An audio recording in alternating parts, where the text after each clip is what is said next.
Hello दोस्तों, I hope आपकी economics की प्रिपरेशन अच्छी चल रही होगी। जैसा आपने मैक्रो का वन शॉट रिवीजन देखा है, वैसे ही मैं आईडी का वन शॉट रिवीजन डाल रहा हूं। लेकिन ध्यान से समझना, आईडी के इस वन शॉट रिवीजन में हम पूरी चीजें कवर नहीं करेंगे। मेरे इंट्यूशन के हिसाब से, मेरे एक्सपीरियंस के हिसाब से जो सबसे ज्यादा इंपॉर्टेंट टॉपिक जो आपके नॉलेज में हर समय रहना चाहिए वाइल सॉल्विंग द आईडी का पेपर, वो क्वेश्चन, वो सारे टॉपिक्स हम लोग कवर करने वाले। चैप्टर नंबर 1 है systematic de industrialisation. Systematic de industrialisation of industrial sector बोल लो या स्टेटस ऑफ इंडस्ट्रियल सेक्टर बोल लो। इसके पहले आपको एक चीज पता होनी चाहिए कि इंडस्ट्रियलाइजेशन का डिक्लाइन होने का मेन रीजन ब्रिटिशर्स की डिस्क्रिमिनेटरी टैरिफ पॉलिसी था। अब ध्यान से समझना क्या होता है, ध्यान से समझो। Due to systematic deindustrialisation, the poor state of industrial sector during the British rule illustrated in the following reason: decay of handicraft. Before suffering the decay during the British Raj, handicraft in India enjoyed worldwide reputation for excellence in quality. Main reason for decay, सबसे पहला क्या है, मैंने अभी बोला, discriminatory tariff policy was the main reason due to which decline of handicraft industries took place. आगे देखते हैं, देखो, duty free export of raw material from India to Britain, protection अपनी इंडस्ट्रीज के लिए। There was a duty free import of final good from Britain to India, promotion करने के लिए। And heavy duty was imposed on export of Indian handicraft. इसके कारण क्या हो रहा है ना कि हमारे जो handicraft goods world wide reputation पे थे, अब वो खत्म होने लग गया क्योंकि बाहर मार्केट में वो कॉस्टली बिक रहे हैं। सर, ये डिक्लाइन ऑफ हैंडीक्राफ्ट इंडस्ट्रीज, या हिंदी में याद रखो, दुकान बंद होने का कुछ तो नेगेटिव इंपैक्ट पड़ा होगा। नेगेटिव इंपैक्ट ये पड़ा कि हैंडीक्राफ्ट इंडस्ट्रीज बंद हो गई तो दुकान बंद होने से काम भी बंद, और काम बंद होने से ये लोग अनएम्प्लॉयड हो गए, और इन लोग कहां चले लग गया, एग्रीकल्चर में, जिसकी वजह से ओवर क्राउडेड हो गया एग्रीकल्चर। अब ध्यान से समझो, जैसे ही दुकानें बंद हुई तो लोकल लेवल पर गुड्स की तो डिमांड हो ही रही है, वो गुड्स की डिमांड फुलफिल नहीं हो पा रही है। अब अगर गुड्स की डिमांड फुलफिल नहीं हो पा रही है अगर, तो उस टाइम पर ब्रिटिशर्स ने सोचा चलो फेंक देते हैं अपना ब्रिटिशर्स गुड्स, ताकि लोकली तो लोगों की डिमांड फुलफिल नहीं हो पा रही तो हमारे गुड्स की आदत लग जाएगी। Import of finish goods, new demand Indian market में आ गई क्योंकि लोकल मार्केट उस डिमांड को फुलफिल नहीं कर पा रहे थे। सर, हम लोग इनके लेवल के गुड्स क्यों नहीं बना पा रहे? उसके लिए हमको कैपिटल गुड इंडस्ट्रीज चाहिए जो हमारे कंट्री में ना के बराबर थी। सर, ब्रिटिशर्स ने क्यों अलाउ नहीं किया खोलने के लिए? वो अपने आप को, इंडिया को अपने ऊपर क्या बनाना चाहते थे? डिपेंडेंट बनाना चाहते थे। लास्ट है लो कंट्रीब्यूशन टू जीडीपी। भैया, आपका इंडस्ट्रियल सेक्टर घंटा कुछ कर नहीं पा रहा है तो कंट्रीब्यूशन तो कम ही होगा ना। आगे चलते हैं, the participation of Indian government in the process of modern industrialisation was limited. इसका यह मतलब होता है कि पब्लिक सेक्टर के हाथ में सिर्फ और सिर्फ रेलवे को संभालना, पोर्ट को संभालना, रोड्स को संभालना और रेलवे को संभालने के अलावा और कोई भी काम ब्रिटिशर्स ने उनको नहीं दिया था। आगे चलते हैं, अगला पार्ट है foreign trade. Prior to British rule, India was well known for is exporter of finish goods, that is, हम लोग पहले फिनिश गुड्स के एक्सपोर्टर थे, आज हम लोग एक्सपोर्टर ऑफ रॉ मटेरियल बन के रह गए। मतलब ब्रिटिश रूल टाइम की बात कर रहा हूं, हम लोग एक्सपोर्टर फिनिश गुड्स के हुआ करते थे। But the Britishers converted into net exporter of raw material and importer of finish goods. तो अब याद रखना, हम लोग नेट एक्सपोर्टर बन गए रॉ मटेरियल के और प्राइमरी प्रोडक्ट्स के, और नेट इंपोर्टर बन रहे हैं। ये जो फिनिश गुड्स है कहां पे प्रोड्यूस हो रहे हैं दोस्तों? ब्रिटिश इंडस्ट्रीज, ब्रिटेन में प्रोड्यूस हो रहे हैं। उसके बाद सर, इतना ज्यादा एक्सपोर्ट होता था तो कुछ तो बेनिफिट होता होगा ना? हां जी हां, इंडिया को अपने एक्सपोर्ट्स के सरप्लस से बहुत ज्यादा पैसे मिलते थे, लेकिन ये यूज हो रहा था, ब्रिटिशर्स यूज कर रहे थे एडमिनिस्ट्रेशन में, वॉर में, और जो उन लोगों को इनविजिबल आइटम्स मंगवाना रहता था वहां पर। तो सर, इसका मतलब तो यह हो गया ना कि कुछ भी हम लोगों को फॉरेन ट्रेड करना है, हमें किससे पूछना पड़ेगा? ब्रिटिशर से। इसका मतलब ब्रिटिशर्स की हमारे फॉरेन ट्रेड में बहुत ज्यादा मोनोपोली थी। ऑलमोस्ट 50% से ज्यादा इंडिया का फॉरेन ट्रेड कहां रेस्ट्रिक्टेड था? ब्रिटेन में। उसी के लिए उन्होंने सुएज कैनाल खोला था 1869 में, जो कि कॉस्ट ऑफ ट्रांसपोर्टेशन और डायरेक्ट रूट बना देता है इंडिया और ब्रिटेन के बीच। डेमोग्राफिक कंडीशन आप लोग पढ़ना क्योंकि ये डेटा बेस्ड है। आगे चलते हैं एग्रीकल्चर सेक्टर की ओर। नियरली 85% ऑफ कंट्रीज पॉपुलेशन कहां रह रहा है? विलेज में, और डिराइव कर रहा है अपनी लाइवलीहुड, चाहे डायरेक्टली फार्मिंग करके या जो फार्म प्रोडक्ट्स है उनको इधर उधर बेच के, या बैलगाड़ी चलाकर, या छोटे मोटे लेबरिंग काम करके। मेन रीजन फॉर स्टैग्नेशन, ध्यान रखना ये वर्ड, स्टैग्नेशन का मेन रीजन क्या है, सबसे इंपॉर्टेंट, लैंड सेटलमेंट सिस्टम, वो भी एक्सप्लॉइटेटिव। एक्सप्लॉइटेटिव मतलब होता है कि फार्म पॉपुलेशन, गांव की पॉपुलेशन या फार्मर कुछ भी उगाएंगे तो उन्हें लगान के फॉर्म में जमींदार को देना पड़ेगा, और जमींदार किसको देता था, ब्रिटिशर्स को। अगर ध्यान से समझना, अगर फार्मर जमींदार को कुछ नहीं दे पाया, अगर फार्मर जमींदार को नहीं दे पाया तो जमींदार के एक्सक्लूसिव लैंड जो राइट्स रहते थे वो छीन लिए जाते थे, जिसके कारण जमींदार पागल हो जाता था और वो जितना चाहे एक्सट्रैक्ट करता था, क्योंकि फिक्स्ड सम तो देना था ब्रिटिश को। चलिए पढ़ते हैं। To set up a triangle relationship, ठीक है, profit generated from the cultivation किसको जाता था, जमींदार को। Zamindar were to pay a fixed sum to government, अगर नहीं पे किए तो zamindar were to lose their ownership right. Force commercialisation of agriculture, भैया देखो हम लोगों को कैश क्रॉप की खास जरूरत पड़ी नहीं बिजनेस पर्पज से, क्योंकि हमारी कंट्री पहले से एग्रेरियन इकोनॉमी था, हम लोग फूड ग्रेन उगा के अपना लाइवलीहुड जमा रहे थे। ये बीच में गोरे लगाए और बोलते कि नहीं इंडिगो उगाओ, कॉटन उगाओ, ये उगाओ, वो उगाओ, तो अब क्यों उगाए हम लोग, तुमको पैसा दे रहे हैं ना। देखो क्या लिखा है, production of crops for sale in the market rather for self consumption. ये कमर्शियलाइजेशन का मतलब होता है, farmers were forced to shift to produce indigo as it was required by the textile industries in Britain. इससे एक दिक्कत होती है कि इसकी फर्टिलिटी खराब होती है, तो 6-6 महीने तक आप अपने लैंड पर इंडिगो उगाने के बाद फूड ग्रेन नहीं उगा पा रहे तो ड्रॉट आ गया, फेमाइन आ गया, आपकी डेथ होनी चालू, वो एरिया खत्म। By offering high prices, sir क्यों उगा रहे थे इंडिगो जब पता था फर्टिलिटी खराब हो रही है, भैया मेरे को पैसे चाहिए, मैं एक फार्मर हूं, मेरे को क्या पता इंडिगो मेरी फर्टिलिटी खराब कर देगा मेरे खेती की, तो उन्होंने मेरे को हाई प्राइस दिया, मैं खुश हो गया। क्या लिखा है, Indian farmer were attracted to production of commercial crop instead of, क्या लिखा है, food crop, this fall in production of food crop, इसके कारण बहुत ज्यादा फेमाइन आया, लो प्रोडक्शन प्रोडक्टिविटी। भैया हमारे पास ना तो टेक्नोलॉजी थी, ना तो इरिगेशन फैसिलिटी थी, ना उस समय फर्टिलाइजर था, और ना पैसे ब्रिटिशर्स ने दिए थे, ना हमारे पास कोई भी पैसा था कि मैं रीइन्वेस्ट कर सकूं अपनी खेती के प्रोडक्टिविटी को बढ़ाने के लिए। आगे लिखा है सबसिस्टेंस आउटलुक, पहले के जमाने में ये कमर्शियलाइजेशन ऑफ एग्रीकल्चर के पहले हमारा जितना भी थिंकिंग था फार्मर्स का वो सबसिस्टेंस आउटलुक था। सबसिस्टेंस आउटलुक मतलब होता है सेल्फ कंजम्पशन के लिए बनाना रादर मार्केट के लिए बनाने से। उसके बाद हम लोग डिस्कस करते हैं lack of investment in agriculture infrastructure. ना तो ब्रिटिशर्स ने ना तो जमींदार ने कभी ध्यान दिया कि चलो यार इनके लिए इरिगेशन फैसिलिटी ला देते हैं, इन लोग हमको इतना ज्यादा प्रोडक्शन ला के देते, नहीं। ना मेरे पास पैसा बचता था कि मैं रीइन्वेस्ट कर सकूं। पैसा क्यों नहीं बच रहा है, एक तो मैं कैश क्रॉप उगा रहा हूं, ठीक, दूसरा फूड क्रॉप खरीदने के लिए मेरे पास पैसे नहीं, तीसरा अगर मैं फूड क्रॉप उगा भी रहा हूं तो मैं तो लगान दे रहा हूं जमींदार को, तो मेरे पास तो घंटा बच रहा है। आगे चलते हैं, स्मॉल एंड फ्रेगमेंटेड होल्डिंग, बहुत सारे फार्मर्स के पास स्मॉल लैंड होल्डिंग्स थी और फ्रेगमेंटेड थी, इधर उधर फैली हुई थी। तो इधर उधर फैली की वजह से अगर एक जगह रहती ना, एक जगह रहती तो वो 4-5 एकड़ लगती, वो इधर उधर फैलने की वजह से कई जगह 2000 स्क्वायर फीट, सॉरी जो भी बोलते हैं 2000 स्क्वायर, या कहीं पे 4000, कहीं पे 1 एकड़, इसकी वजह से कॉस्ट ऑफ फार्मिंग थी ना वो कहीं ज्यादा, या तो कई जगह तो फार्मिंग की मशीन यूज ही नहीं कर सकते थे क्योंकि फ्रेगमेंटेड लैंड होल्डिंग्स थी।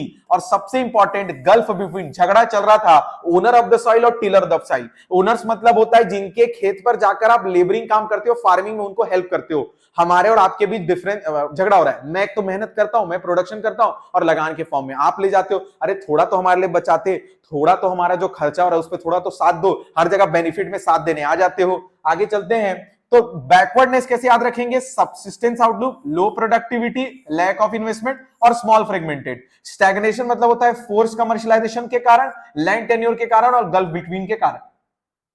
आगे अपना चालू होता है सेकंड चैप्टर यहां से दोस्तों, इंडियन इकोनॉमी 1950। चलिए दोस्तों शुरू करते हैं आईडी का सेकंड चैप्टर 1950 टू 1990। इसमें सबसे पहले डिस्कस करते हैं दोस्तों goals of planning in India. सबसे पहला है जीडीपी ग्रोथ। पहली बात, जीडीपी मतलब होता है कि जितने भी सेक्टर्स होते हैं आपकी कंट्री में, तीनों सेक्टर का contribution production of goods and services का, जब तीनों मिलाकर हम लोग देखते हैं तो उसे जीडीपी बोलते हैं। अब सबसे पहले ग्रोथ रिफर्स टू, अब जीडीपी ग्रोथ कब होगा, it refers to increase in country's capacity to produce the output. GDP growth का मतलब होता है कि जिन तरीकों से, जिन वे से आप जीडीपी में ग्रोथ करने वाले वो सारे रिसोर्सेस की कैपेसिटी में एनहांस जब लाया जाता है तो उसे क्या बोलते हैं अपन, जीडीपी ग्रोथ। ग्रोथ मतलब increase in resource based, increase in productivity through innovative technology, या larger size of supporting services मतलब ऑक्सिलरीज टू ट्रेड बढ़ाओ। मॉडर्नाइजेशन दूसरा गोल है, updating and adoption of modern technology in the process of growth. GDP में GDP में contribution के लिए या कंट्री के production of goods and services के लिए अगर आप लोग मॉडर्न टेक्नोलॉजी का यूज करते हैं, that is need for modernisation of society to raise the standard of living. Modernisation में दो बातें आती है, एडॉप्शन ऑफ न्यू टेक्नोलॉजी ताकि हम प्रोडक्शन कर सके through use of new technology, और चेंज इन सोशल आउटलुक मतलब कि जेंडर एम्पावरमेंट पर फोकस करना है। एक क्वेश्चन आता है, मॉडर्नाइजेशन एम्प्लॉयमेंट जनरेशन कॉम्प्लीमेंट्री और contradictory. Technology has emerged as a principal driver of growth process and the nature of technology is such it is substituting labour. लेकिन इसका यह मतलब नहीं है कि ये कॉन्ट्राडिक्टरी है, ये कॉम्प्लीमेंट्री भी है। लॉन्ग टर्म में ये कॉम्प्लीमेंट्री है, लेकिन पहले ये कॉन्ट्राडिक्टरी है। शॉर्ट टर्म में एम्प्लॉयमेंट जनरेशन नहीं होगा, लेकिन लॉन्ग टर्म में ये एम्प्लॉयमेंट जनरेशन करके देगा सेल्फ रिलायंस। देखो यूएस 1965 में पाकिस्तान और इंडिया की फाइट के बीच में इंटरफेरेंस किया था इस वजह से, और हम लोग बहुत सारी चीजों के लिए फूड ग्रेन से लेके फाइनेंशियल असिस्टेंस से लेके कैपिटल गुड्स के लेके बहुत सारी चीजों के लिए दूसरे कंट्री पे क्या थे दोस्तों, dependent. Means the self reliance मतलब क्या होता है, non dependence on rest of the world for financial resources. Self sufficiency refers to the state of non dependence upon क्या चीजों के लिए, असेंशियल के लिए। अब क्यों कर रहे हैं, to reduce foreign dependence and to reduce foreign interference. Equity मतलब क्या होता है, बेसिकली ग्रोथ का बेनिफिट हर सेक्शन ऑफ द सोसाइटी को मिलना चाहिए। Economic growth would become meaningless अगर आपकी कंट्री जीडीपी ग्रोथ कर रही है लेकिन वो आपको बहुत कम लोगों को ही, अगर बहुत कम लोगों तक ही उसके बेनिफिट का रीच हो रहा है तो इसका मतलब वो इक्विटी नहीं है। According to equity, every Indian should be able to meet his or her basic need, food, house, education, health care. Inequality in the distribution of income कम होनी चाहिए। बेसिकली आपको क्या बढ़ानी है, स्टैंडर्ड ऑफ लिविंग। आगे चलते हैं दोस्तों, सबसे पहला डिस्कस करते हैं अगला part, policy for growth of agriculture. देखो कुछ प्रॉब्लम्स थी, disguise unemployment, lack of irrigation facility, low level of technology, low productivity, subsistence farming, commercial outlook का ना होना। ये सारी चीजें बनती है कि एग्रीकल्चर में जो पॉलिसीज थी उसके लिए हमको रिफॉर्म्स लाना पड़ेगा। तो पहला रिफॉर्म्स कहां लाते हैं, लैंड रिफॉर्म, जिसको प्यार से हम लोग इंस्टीट्यूशनल रिफॉर्म्स भी बोलते हैं। अब लैंड रिफॉर्म्स मतलब होता है change in ownership of land holdings. Basically बहुत सारे कल्टीवेटर्स के पास या तो लैंड नहीं है, और कल्टीवेटर का फार्मिंग जो लैंड है उसका ओनरशिप तो किसके पास है, जमींदार के पास है। तो सबसे पहले जमींदार को लात मारो। अबॉलिशन ऑफ क्या लिखा है, zamindari system. Ownership rights were given to those who actually cultivated, जिसके कारण क्या होगा, वो अपना आउटपुट इंक्रीज कर पाएगा। जैसे ही अबॉलिशन हुआ ना तो 2 करोड़ फार्मर्स किसके कांटेक्ट में आ गए, गवर्नमेंट के। अब लूप होल क्या था, सबसे पहले इसके पहले डिस्कस कर लेते हैं कि लैंड सीलिंग। अब ध्यान से समझो, मेरे को यह देखना है कि लोगों के पास कितनी लैंड है। तो एक काम करते हैं, लैंड कितनी है उसको देखने के लिए ना सबसे पहले उनकी जो होल्डिंग्स है उसको कंसोलिडेटेड करते हैं। क्या लिखा है, consolidation is a practice to allot land to the farmer at one place, जो उसकी स्कैटर्ड लैंड है। लेकिन फिर यह भी देखना पड़ेगा कि एक आदमी के पास कहीं ऐसा तो नहीं मैक्सिमम लिमिट से ज्यादा है। अगर मैक्सिमम लिमिट से ज्यादा है तो भैया पर्पस ऑफ इक्विटी फुलफिल नहीं हो रहा, और पर्पस ऑफ इक्विटी तभी फुलफिल हो पाएगा जब लैंडलेस लेबरर के पास भी लैंड होगी, ताकि वो भी जीडीपी में एग्रीकल्चर के थ्रू कंट्रीब्यूट करना चाहेगा। आगे चलते हैं, लेकिन लैंड सीलिंग का ये लूप होल था कि लोग जो फार्मर्स थे वो अपनी जो लैंड ओनरशिप थी अपने घर वालों के नाम पे कर देते थे, ताकि एक इंडिविजुअल के पास कम लैंड की ओनरशिप दिखती थी। अब कंसोलिडेशन हो गया, लैंड सीलिंग हो गया, जो एक्स्ट्रा लैंड का ओनरशिप है वो उनको बांट दिया जाता, तो जो लैंडलेस लेबरर थे। अभी भी एक प्रॉब्लम चल रही थी कि बहुत ज्यादा इलीगल कलेक्शन और एक्सेसिव कलेक्शन कर रहे थे कल्टीवेटर से, तो उनके रैंट को क्या किया गया, रेगुलेट किया गया। अब इस लैंड रिफॉर्म की लूपहोल पढ़ते हैं। इन सम केसेस फार्मर को भगा दिए जो काम कर रहे थे। जैसे मैं जमींदार हूं और मेरे यहां कोई लोग लेबर लोग फार्मर्स लोग काम करते हैं, तो मैंने उनको भगा दिया, बोला कल से मत आना, और मैं ही अपने आप को सेल्फ कल्टीवेटर बोल रहा हूं। दूसरा loop hole, poorest farmer did not benefit from abolition. भैया ना तो मैं कहीं काम करता हूं ना मेरे पास लैंड है, मैं तो पुअरेस्ट फार्मर हूं। और सबसे बड़ी जो गड़बड़ी थी कि लोगों ने अपनी लैंड ओनरशिप अपने घरों के नाम बहुत लोगों को क्या कर दी दोस्तों, डिस्ट्रीब्यूट। अब अपन डिस्कस करते हैं टेक्निकल रिफॉर्म। ग्रीन रेवोल्यूशन को टेक्निकल रिफॉर्म्स भी बोलते हैं। आगे चलो क्या लिखा है, in India during the third plan, important word है, 1960 traditional agriculture practices in India followed gradually being replaced by modern technology, that is HYV seed adopt किया गया। चार रीजन थे HYV सीड अडॉप्ट करने के। HYV सीड कन्वेंशनल सीड को change कर सकता है। दूसरा, HYV सीड अगर आप यूज करते हो तो केमिकल फर्टिलाइजर्स चाहिए, इंसेक्टिसाइड पेस्टिसाइड चाहिए, और उसके लिए बहुत ज्यादा इरिगेशन फैसिलिटी चाहिए।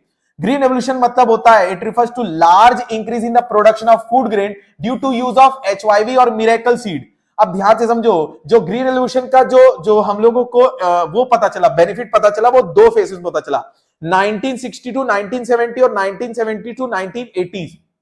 अब हमको ग्रीन रेवोल्यूशन के फायदे क्यों हो रहे हैं, क्या हो रहे हैं, marketable surplus, it refer to that part of agriculture produce जो कि खाने के बाद भी बच जा रहा है, मैं उसको कहां बेचूंगा, मार्केट में। फिर दूसरा, गवर्नमेंट के लिए बहुत अच्छा बफर स्टॉक है, इतना सफिशिएंट फूड ग्रेन हमारे कंट्री के पास अब आ रहा है ग्रीन रेवोल्यूशन के बाद कि उसे फेमाइन या फेमाइन अफेक्टेड एरिया में आसानी से सप्लाई किया जा सकता है। अब हमारा आउटलुक सब्सिस्टेंस से कमर्शियल जा चुका है, एरिया अंडर एक्रेज बढ़ चुका है। पहले क्या होता था, फर्टिलाइजर ना होने की वजह से इतनी लैंड ओनरशिप है लेकिन मैं लैंड की फार्मिंग सिर्फ इस एरिया पे कर पा रहा हूं, लेकिन अब फार्मिंग का एरिया जो है, एरिया अंडर कल्टीवेशन है, वो बढ़ चुका है। रीजन बीइंग फर्टिलाइजर मेरे लैंड की जो फर्टिलिटी है या मेरे लैंड की जो प्रोडक्टिविटी है वो बढ़ा चुका है।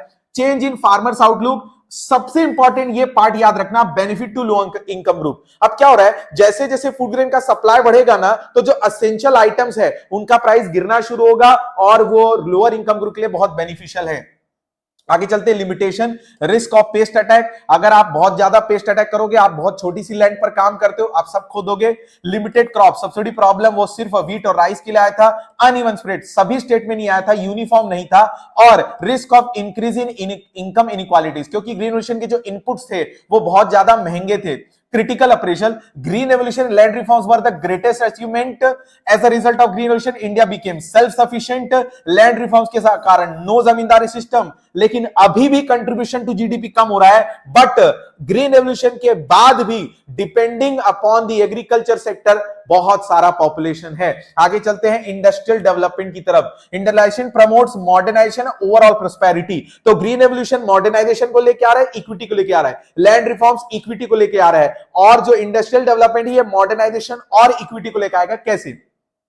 It also recognized that planners that industrial development needed a massive investment which could be realized only through direct or significant participation of a public sector।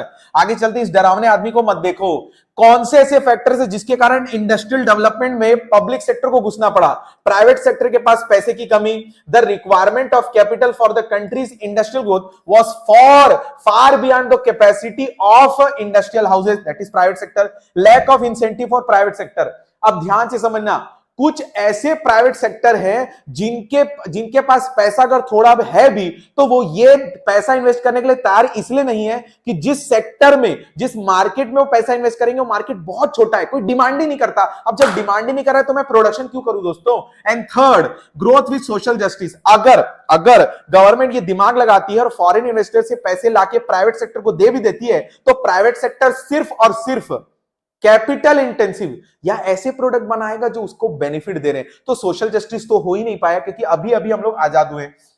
Industrial policy resolution में सबसे पहला है शेड्यूल ए, जो कि गवर्नमेंट ओन कर रहा है। Schedule B में 12 इंडस्ट्रीज थी, जो कि कौन ओन कर रहा है? दोनों मिलके, लेकिन ज्यादातर तो इनिशिएटिव कौन लेने वाला है? गवर्नमेंट। और शेड्यूल सी किसके पास था? प्राइवेट सेक्टर के पास। आगे चलते हैं, अब अपन डिस्कस करते हैं दूसरे नंबर पर इंडस्ट्रियल लाइसेंसिंग। इंडस्ट्रियल लाइसेंसिंग मतलब यह था कि जो शेड्यूल सी था ना, इसको रेगुलेट करने के लिए और प्राइवेट सेक्टर के रोल को रेगुलेट करने के लिए इंडस्ट्रियल लाइसेंसिंग सिस्टम लाया गया था। अब आगे चलते हैं, देखो क्या लिखा है। Basic idea was to encourage industry in the backyard. भैया मेरे को ये बताओ, लाइसेंस किसके लिए मांग रहे हैं? लाइसेंस मांग रहे हैं दोस्तों न्यू इंडस्ट्रीज के लिए, एग्जिस्टिंग इंडस्ट्रीज के एक्सपांशन के लिए और डाइवर्सिफिकेशन के लिए। अब ध्यान से समझो, अगर मैं बैकवर्ड एरिया में खोलूंगा, आपका तो इक्विटी हो रहा है सर, मेरा क्या फायदा, मैं क्यों बैकवर्ड एरिया में खोलूं, मैं तेरे को दे रहा हूं ना बड़ी टैक्स कंसेशन, टैक्स हॉलीडे, और तुझे मैं सब्सिडाइज रेट में रॉ मटेरियल दे रहा हूं। इससे क्या होने वाला है, इक्विटी, ये जो रीजनल एरिया है, जो रीजनल बैलेंस इम्बैलेंस है, वो खत्म हो जाएगा।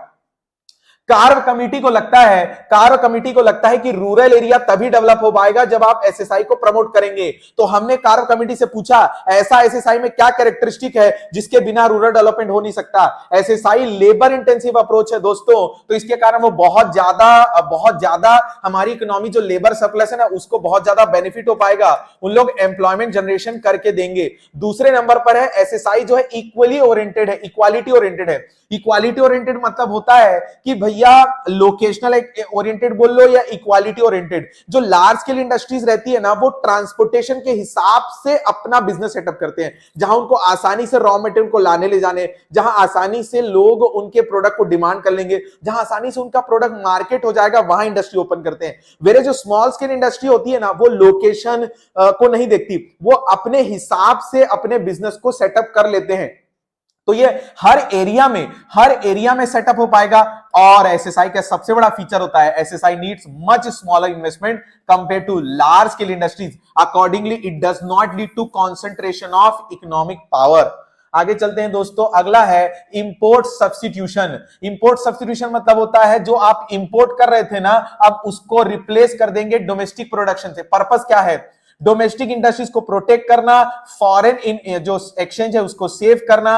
और फॉरेन एक्सचेंज अगर सेव होंगे तो हम जो इंपॉर्टेंट डेवलपमेंट के लिए जो मशीन होगी वो आसानी से इंपोर्ट कर पाएंगे, और रिजल्ट क्या निकलेगा, सेल्फ रिलायंस। लेकिन करेंगे कैसे, हम लोग लगाएंगे टैरिफ और कोटा। टैरिफ मतलब होता है इंपोर्टेड गुड्स पर टैक्स लगा देना, ताकि बाहर से जब कोई गुड्स आएगा तो वो कॉस्टली होगा, और जब कॉस्टली होगा तो हम उसका इंडिया में ऑल्टरनेटिव ढूंढेंगे। और ऑल्टरनेटिव ढूंढेंगे मतलब क्या ढूंढेंगे, उसका डोमेस्टिक ऑल्टरनेटिव ढूंढेंगे। आगे चलते हैं, quota, it refers to non tariff barriers. देखो कभी कभी सिर्फ टैक्स लगाने से इंपोर्ट गुड्स नहीं रुक रहा था, इंपोर्ट गुड्स का बिजनेस, तो हमने कुछ इंपोर्ट गुड्स पे क्वांटिटेटिव रिस्ट्रिक्शन लगा दिया कि इस कंट्री से इस पर्टिकुलर जो प्रोडक्ट है, ज्यादा इस एक पर्टिकुलर क्या बोलते हैं लिमिट से ज्यादा क्वांटिटी हम लोग नहीं मंगवा पाएंगे। अब डोमेस्टिक फर्म आसानी से अपने बिजनेस को क्या कर सकती है, एक्सपांड कर सकती है। Critical appraisal of industrial development, good effect, economic growth got a big push, क्योंकि इन्वेस्टमेंट कौन कर रहा है, public sector as well as private sector भी कर रहा है। Industrial sector became well diversified in 1990। तो टेक्सटाइल और जूट नहीं है, अब साथ में इलेक्ट्रिसिटी जो इलेक्ट्रिक जो क्या बोलते हैं जो बेसिकली सनराइज इंडस्ट्रीज है, दैट इज इलेक्ट्रिकल जो प्रोडक्ट है, वो भी बिजनेस में सामने आ रहे हैं। सनराइज इंडस्ट्रीज देख लो, the promotion of small scale industries gave more business and employment opportunity. Last है protection from foreign competition enable किसका डेवलपमेंट दोस्तों, डोमेस्टिक इंडस्ट्रीज का। Bad impact, public sector continue to monopolies in certain non essential area. Public sector वहां खर्चा कर रहा है जहां आसानी से प्राइवेट सेक्टर इन्वेस्टमेंट कर सकता है। फिर अपन चलते हैं, public sector monopolies gradually becoming social dead weight. मतलब लॉस ये हुआ कि पब्लिक सेक्टर के पास मोनोपोली आने के कारण बहुत सारी पब्लिक सेक्टर बहुत ज्यादा लॉस मेकिंग हो गई। और बाद में आपको पता चलेगा 1991 के बाद कि यही वही जो पब्लिक सेक्टर जो लॉस मेकिंग थी, उन्हें को प्राइवेटाइज किया गया। करप्शन लीकेज पीक पे था, बिग प्लेयर्स लाइसेंस लिया है, तो लूप होल यह है कि कंपटीशन अभी भी फेस नहीं कर पा रहे हैं बड़े प्लेयर्स। छोटे प्लेयर्स तो आ ही नहीं पा रहे, क्योंकि ज्यादातर लाइसेंस तो किसको मिल जा रहा है दोस्तों, बिग प्लेयर्स को। आगे चलते हैं, थर्ड चैप्टर शुरू करते हैं। तो दोस्तों शुरू करते हैं एलपीजी चैप्टर नंबर 3, जिसमें सबसे ज्यादा इंपॉर्टेंट है लिबरलाइजेशन। चालू करते हैं liberalisation. Prior to 1991 there were large number of government restrictions in India in the areas of, क्या लिखा है, licensing, import and export trade, dealing in foreign exchange. जितने भी लोग इंडस्ट्रियल सेक्टर में इन्वॉल्व थे, उनको या तो लाइसेंसिंग सिस्टम के थ्रू या तो फिर शेड्यूल सी में रिस्ट्रिक्शन के थ्रू उनको बहुत ज्यादा दिक्कतें हो रही थी अपने एक्सपांशन, न्यू इंडस्ट्रीज ओपन करने में, या फिर अगर किसी को ओपन करना है तो उसको रिलैक्सेशन सिर्फ और सिर्फ बैकवर्ड एरिया में था। आगे चलते हैं, Liberalization means removal of entry and growth restrictions on private sector. Liberalization involves deregulation and reduction of government control and greater freedom of private investment to make economy more competitive. दोस्तों, under this process business is given free hand and allowed to run business. कहने का मतलब जब liberalisation मिलता है ना तो आपको ऑटोनॉमी मिल जाती। क्या मिल जाती दोस्तों? ऑटोनॉमी। अब इकोनॉमिक रिफॉर्म्स अंडर लिबरलाइजेशन, सबसे पहला सेक्टर कौन सा है दोस्तों? Industrial sector. इसमें किस पे फोकस किया जाएगा? इंडस्ट्रियल सेक्टर के ऊपर जो लाइसेंसिंग लगा था उसके ऊपर, reduction of industrial licensing.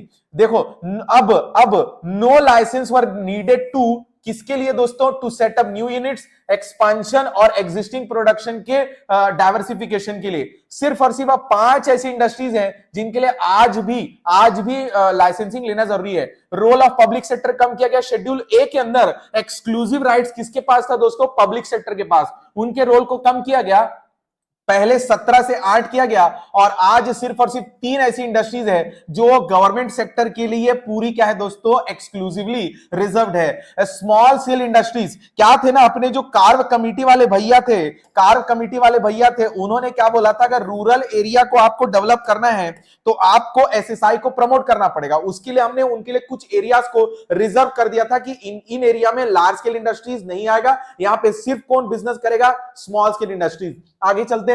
Many goods produced by small scale industries have now been de-reserved, मतलब इन एरिया में कौन आ सकता है आसानी से? Large scale. और हमने प्रोडक्शन कैपेसिटी को भी फ्रीडम दे दिया कि अब ये जो फ्रीडम फ्रॉम लाइसेंसिंग, मतलब आप अपनी कैपेसिटी कंस्ट्रेंट्स भूल जाओ और मार्केट की डिमांड के अकॉर्डिंग अपना प्रोडक्शन या सप्लाई तैयार रखो।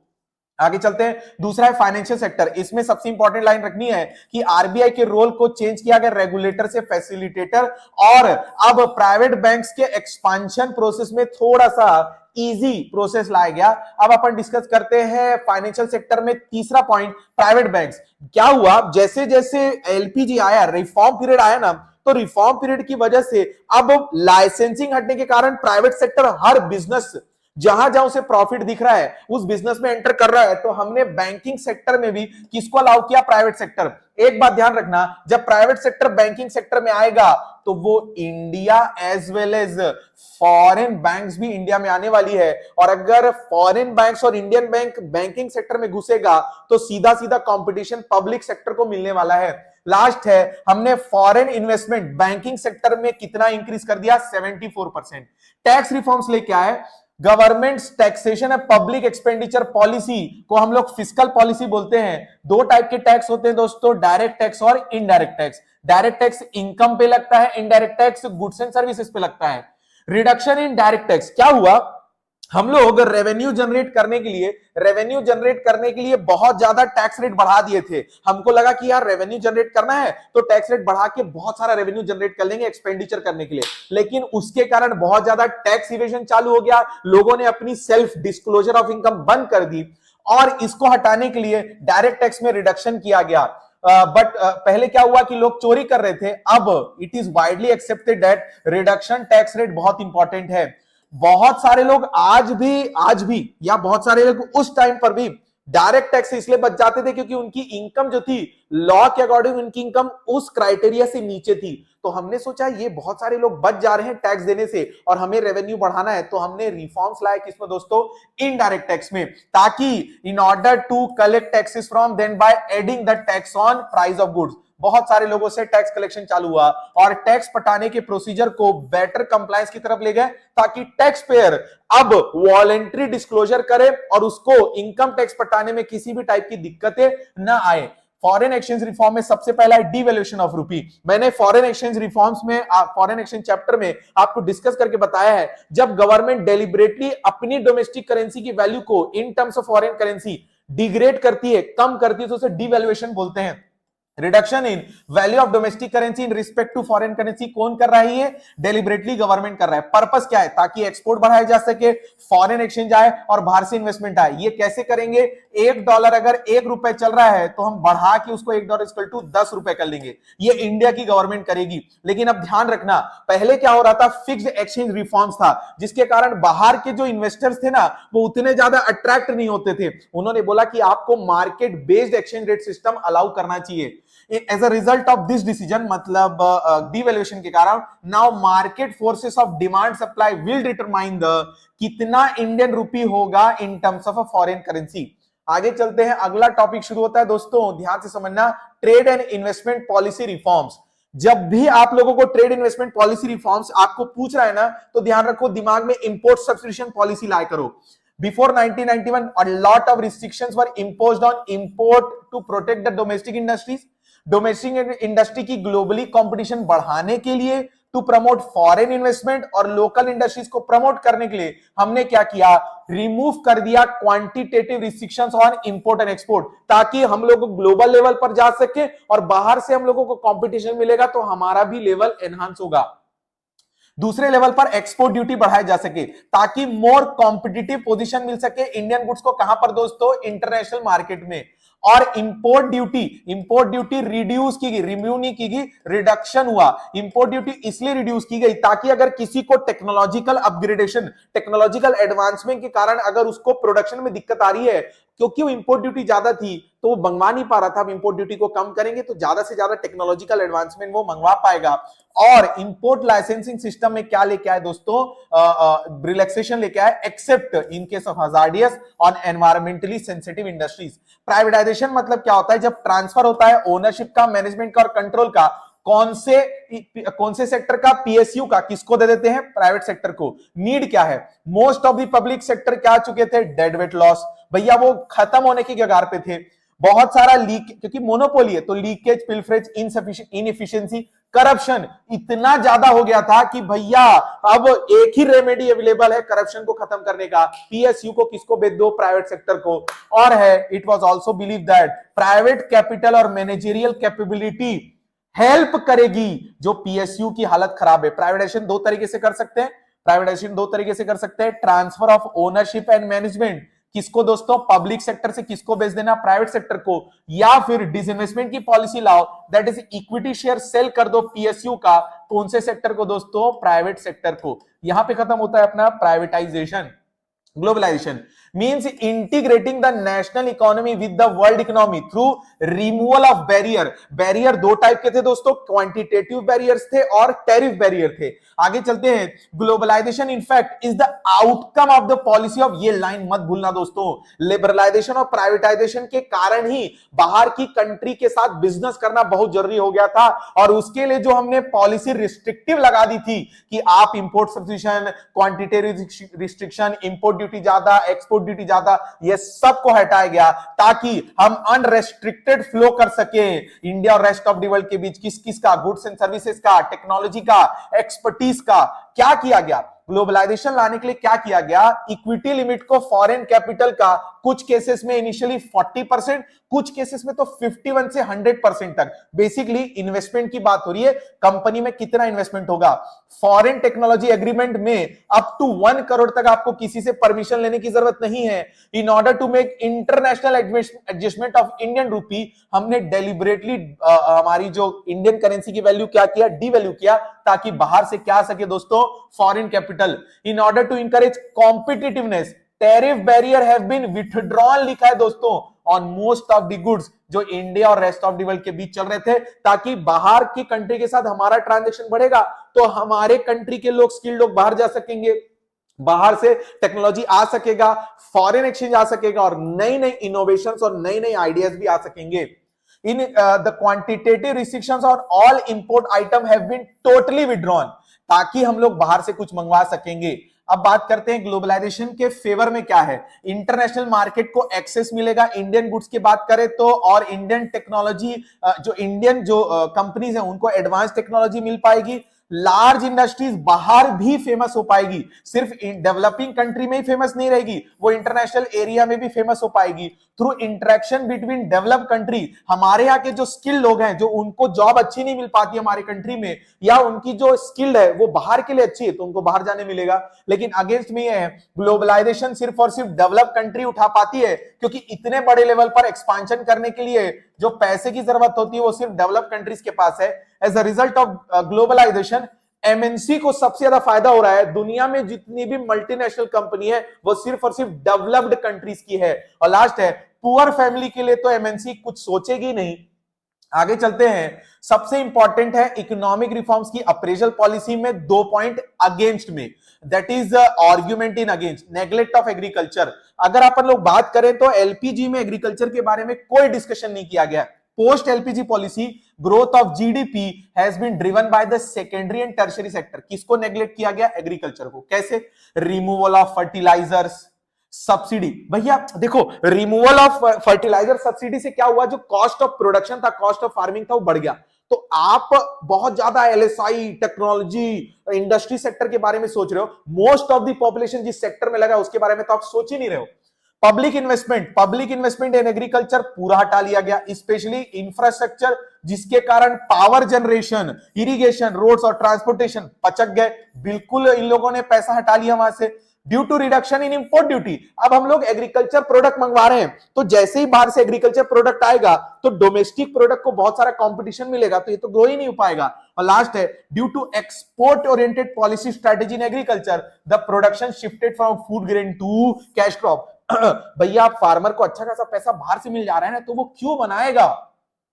एक अच्छे से पढ़ना है, लो level of industrial growth, cheaper import replaced the demand for domestic goods and domestic companies started facing competition from imports.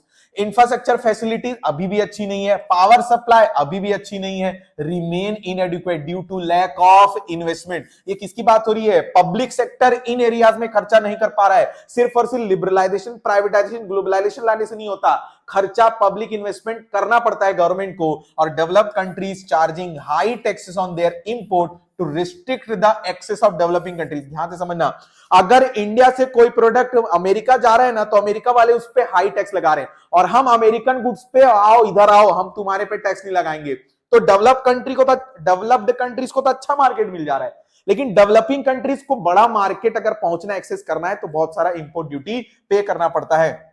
इसमें आप लोग डिसइन्वेस्टमेंट के बारे में पढ़ के रखेंगे याला, और टैक्स पॉलिसी और एक फिस्कल पॉलिसी के बारे में भी पढ़ना चाहिए। ज्यादा इस पे टाइम वेस्ट मत करना दोस्तों। अगला chapter number 4, human capital formation. Meaning चलते हैं। सबसे पहले मीनिंग है, it refers to the process of addition made to the stock of skilled and capable people.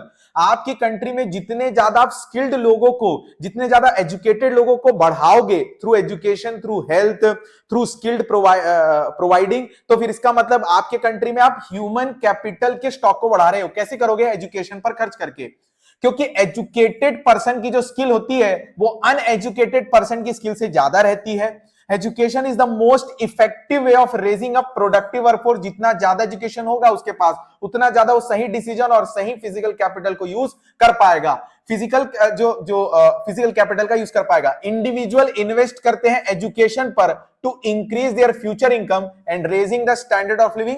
Expenditure on education turns human being into human capital. मैंने पहले बोला, एक normal इंसान को ह्यूमन कैपिटल बनाने को ही ह्यूमन कैपिटल फॉर्मेशन बोलते हैं। आगे चलते हैं, और जितना ज्यादा पढ़ाई करोगे उतना हायरिंग कैपेसिटी बढ़ रही है, बेटर सोशल स्टैंडिंग होगा। Expenditure on health, healthy person eats more GDP than a sick person. आजकल सिक मतलब थोड़ा अलग टाइप का होता है, बट ठीक है, आगे चलते हैं। Expenditure on health increases the supply of healthy human force, adequate food and proper nourishment people along with adequate health and sanitation facility lead to, क्या लिखा है, क्वालिटेटिव इंप्रूवमेंट। भैया हमारे पास अगर हेल्थ एक्सपेंडिचर की बात करें तो हम लोग प्रिवेंटिव मेडिसिन, क्यूरेटिव मेडिसिन और सोशल मेडिसिन ले सकते हैं। अब आगे चलते हैं। प्रिवेंटिव मेडिसिन मतलब होता है वैक्सीनेशन, क्यूरेटिव मेडिसिन होता है मेडिसिन, और सोशल मेडिसिन मतलब होता है अवेयरनेस। अब ध्यान से समझो, ऑन द जॉब ट्रेनिंग की बात क्या होती है, ध्यान से समझेंगे। Productivity of fixed capital is largely depend upon improvement of human capital.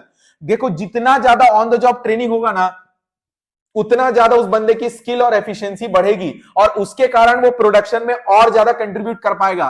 Firms always interested to undertake on the job training, ताकि ऑन द जॉब ट्रेनिंग की बात क्यों होती है पता है? क्योंकि आप उनकी प्रोडक्टिविटी एनहांस कर देते हो बहुत सब्सटैंशियल लेवल पर, आप उनकी स्किल बढ़ा देते हो, आप उनके सोचने समझने की जो एफिशिएंसी, जो थिंकिंग प्रोसेस है, वो बढ़ा देते हो। So obviously firms prefer to retain trained worker with a view to enjoying benefits of higher productivity.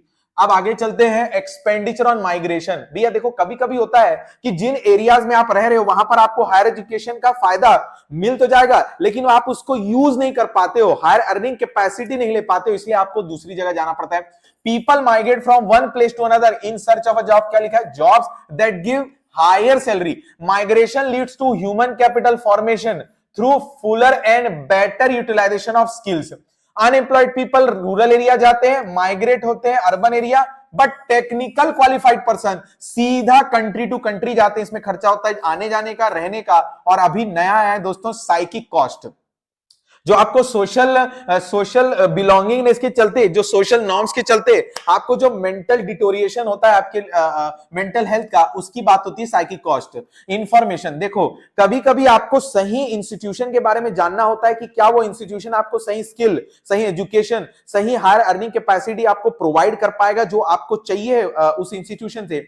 तो जो इंस्टीट्यूशन से ये खर्चा आप करोगे इंफॉर्मेशन मांगने के लिए, उस खर्चे को बोलते हैं एक्सपेंडिचर ऑन इंफॉर्मेशन। क्या जरूरत है ह्यूमन कैपिटल फॉर्मेशन की, क्वालिटी ऑफ लाइफ एनहांस होता है, एक्सपेक्टेंसी बढ़ जाती है क्योंकि आप न्यूट्रिटिव फूड और सही लॉन्ग और हेल्दी लाइफ जीते हो।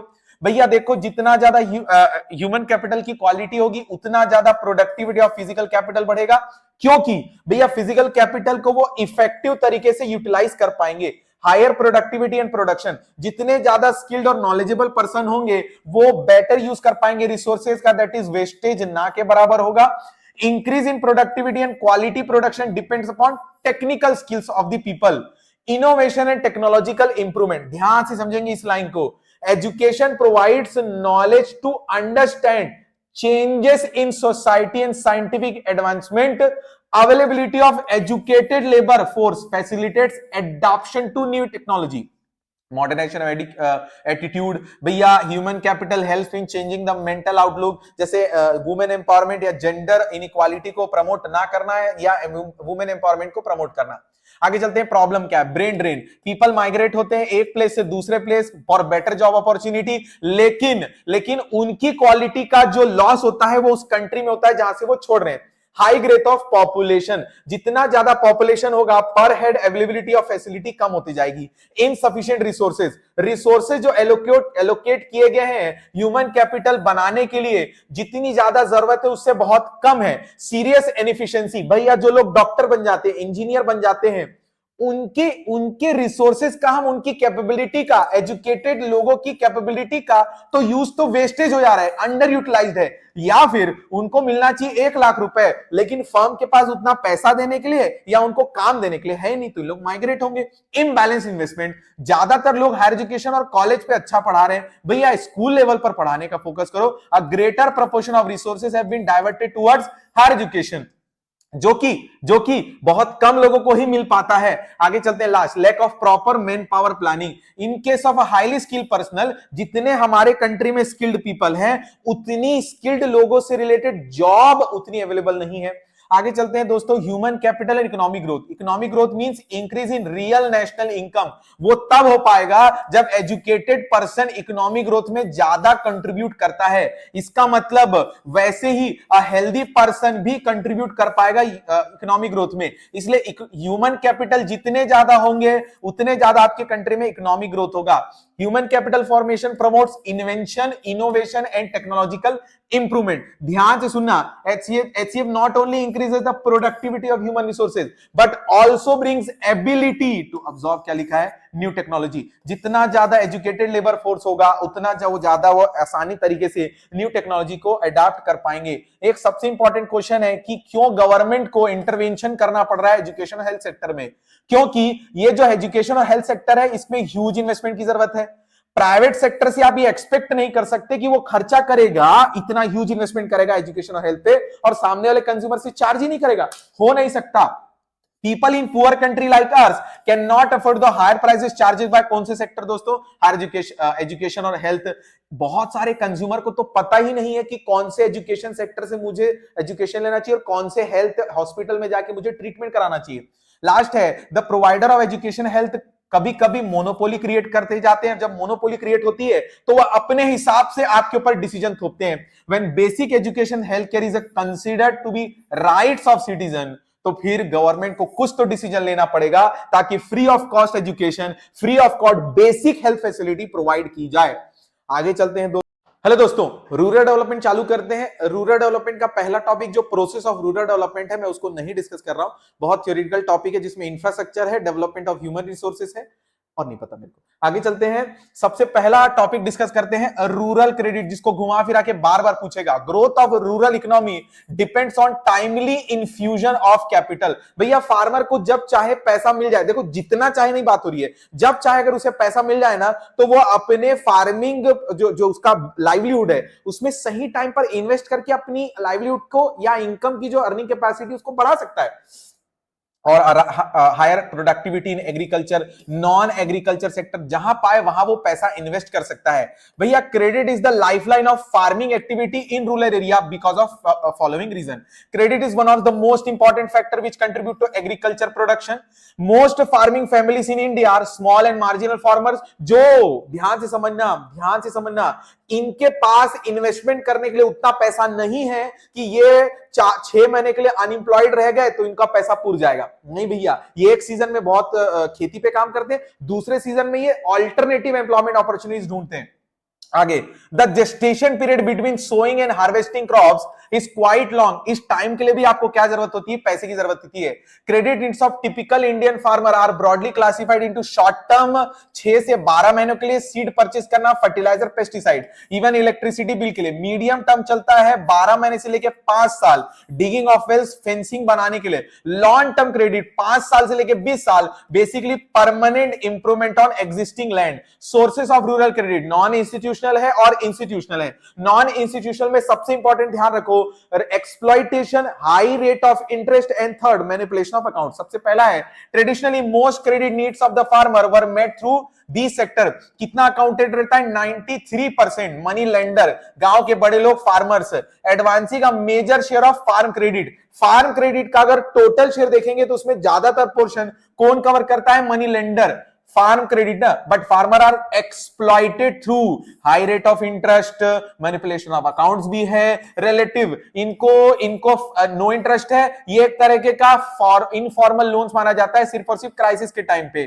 Trader and commission agent, they provide credit to the farmer on the mortgage of crops at a high rate of interest on a condition that these crop will be sold to them at a lower price. Rich landlords, जो गांव के जो बड़े rich landlords है, जो जमीन आपको rent पर देते हैं, आप आइए उसमें प्रोडक्शन करिए और जो वहां से आउटपुट आएगा हमें दीजिए, ये लोग भी लोन देते हैं। इंटरेस्ट लोन ज्यादा रहता है और ये एक्सप्लॉइट करते हैं फार्मर्स को, specially small and marginal farmers. आगे चलते हैं। But 1981 the institutional sources came into the picture, क्योंकि नॉन इंस्टीट्यूशनल सोर्सेस बहुत ज्यादा एक्सप्लॉइट कर रहे थे, हाई इंटरेस्ट चार्ज कर रहे थे, तो गवर्नमेंट को एस्टैब्लिश करना पड़ा with the following objective to provide adequate credit at cheaper interest rate to not just finance. भैया देखो, सिर्फ ना ये जो इंस्टीट्यूशनल क्रेडिट है, इनका काम सिर्फ और सिर्फ क्रेडिट प्रोवाइड करना नहीं रहेगा, असिस्टेंस प्रोवाइड करना, आपको लूप होल्स बताना, आपको कहां इन्वेस्ट करना चाहिए, ये सारे डिसीजंस आपको कंपैरिजन करके बताना, और आप इनकम कैसे एनहांस कर सकते हो, वो सारी चीजें आपको हेल्प करने के लिए। इंस्टीट्यूशन में सबसे पहला होता है कोऑपरेटिव क्रेडिट सोसाइटी। ध्यान दो, इस चैप्टर में कोऑपरेटिव क्रेडिट सोसाइटी एक और है, कोऑपरेटिव मार्केटिंग सोसाइटी, वो different part of the story है। Provide adequate credit to the farmers at, क्या लिखा है? Reasonable. Also provide guidance in diverse agriculture operation for raising, मैंने बोला था ना क्रॉप प्रोडक्टिविटी, ये 16 to 7% है रूरल क्रेडिट का। सोसाइटी विल प्रोवाइड, भैया हम सोसाइटी में क्यों कंट्रीब्यूशन दे, हम क्यों सोसाइटी का मेंबर बने? क्योंकि आपको टाइमली क्रेडिट मिल जाएगा, मनी लेंडर का टेंशन नहीं है, और ये हर रीजन्स में फैला हुआ है। Commercial bank, the State Bank of India was set up in 1955 with a focus on rural credit. The government of India realised कि भैया कोऑपरेटिव क्रेडिट सोसाइटी से ये अकेला इन लोग फार्म का जो रूरल क्रेडिट वाला एरिया है ये संभाल नहीं पाएंगे, तो इन्होंने कमर्शियल बैंक को नेशनलाइजेशन किया 1969 में। The government of India realized that rural credit need could not be met by cooperative society, तो मेजर चेंज हुआ 1969 में, जहां पर इंस्टीट्यूशनल क्रेडिट को क्या किया गया, बहुत सारी एजेंसीज को अप्रोच किया गया। उसमें पहले नंबर पे है लैंड डेवलपमेंट बैंक्स, ये आपको मॉर्गेज ऑफ आपके लैंड के अगेंस्ट में लोन मिलता है, काहे के लिए? इंप्रूवमेंट ऑफ लैंड या repaying the old debt. Regional rural bank, ये सिर्फ और सिर्फ जहां पर नो बैंकिंग फैसिलिटी है वहां पर आपको लोन प्रोवाइड करते हैं, इनका मेन ऑब्जेक्टिव होता है क्रेडिट और अदर फैसिलिटी। टू क्या लिखा है दोस्तों, स्मॉल फार्मर्स, जो एकदम एकदम इंटीरियर्स में है। फिर है ये भैया नाबार्ड, नाबार्ड को बहुत ध्यान से सुनना दोस्तों, बहुत ध्यान से। नाबार्ड 1982 12 जुलाई को बना था, जो अपेक्स इंस्टीट्यूशन है पॉलिसी प्लानिंग और ऑपरेशन किस फील्ड में, रूरल क्रेडिट में। To serve as an apex funding agency, पैसा देते हैं किसको भैया, जो इंस्टीट्यूशन रूरल क्रेडिट में लगे हुए हैं। To take appropriate measure to improve the credit delivery, भैया मान के चलो अगर हमने रीजनल रूरल बैंक खोल दिया, कमर्शियल बैंक खोल दिया, लैंड डेवलपमेंट बैंक खोल दिया, कोऑपरेटिव क्रेडिट सोसाइटी खोल दिया, लेकिन अगर ये चारों लोग अपना काम अपना परफॉर्मेंस ढंग से नहीं कर रहे होंगे, तो फिर नाबार्ड को सामने आना पड़ेगा और फिर वो इनकी क्रेडिट डिलीवरी को चेक करेगा। Maintain coordination with the government of, देखो गवर्नमेंट ऑफ इंडिया से तो बात करनी रहनी पड़ती रहेगी कि भैया गवर्नमेंट ऑफ इंडिया, ये जो आपने खोला है ना ये इंस्टीट्यूशनल क्रेडिट, उसमें ये वाला जो सेगमेंट है ना वो ढंग से काम नहीं कर रहा है, तो उसके ऊपर फिर ऑडिट वगैरह होगा। आगे चलते हैं। But what about those rural poor जो नो सस्टेनेबल एक्सेस टू है फॉर्मल बैंकिंग सिस्टम, तो उन्होंने अपना एक ग्रुप बना लिया एसएचजी, या इसको किसके अंदर लेके आते हैं दोस्तों, micro credit programme. SHG promote thrift, thrift मतलब होता है हैबिट, स्मॉल अमाउंट की हैबिट को सेव करना, स्मॉल अमाउंट की जो सेविंग्स रहती है उसको क्या करना, सेव करते रहना, उसको हैबिट को बोलते हैं थ्रिफ्ट।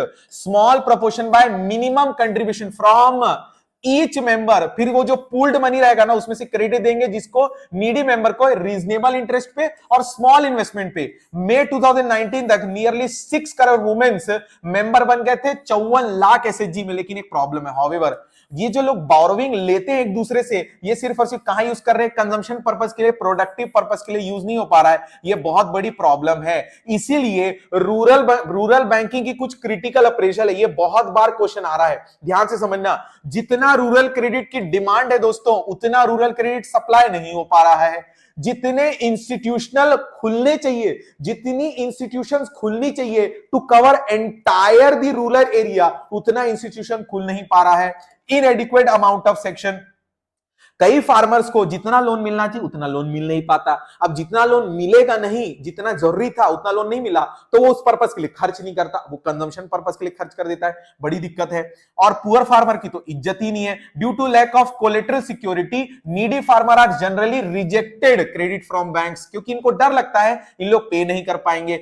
यही तो एक सबसे बड़ी प्रॉब्लम है रूरल बैंकिंग की। Basic reason for growing overdue is the poor repaying capacity of farmer. Reason क्यों है सर, पुअर रिपेइंग कैपेसिटी क्यों है? Low productivity, low investment, low production will lead to low level of income. और अगर income ही नहीं होगी तो मैं पैसा कैसे दूंगा?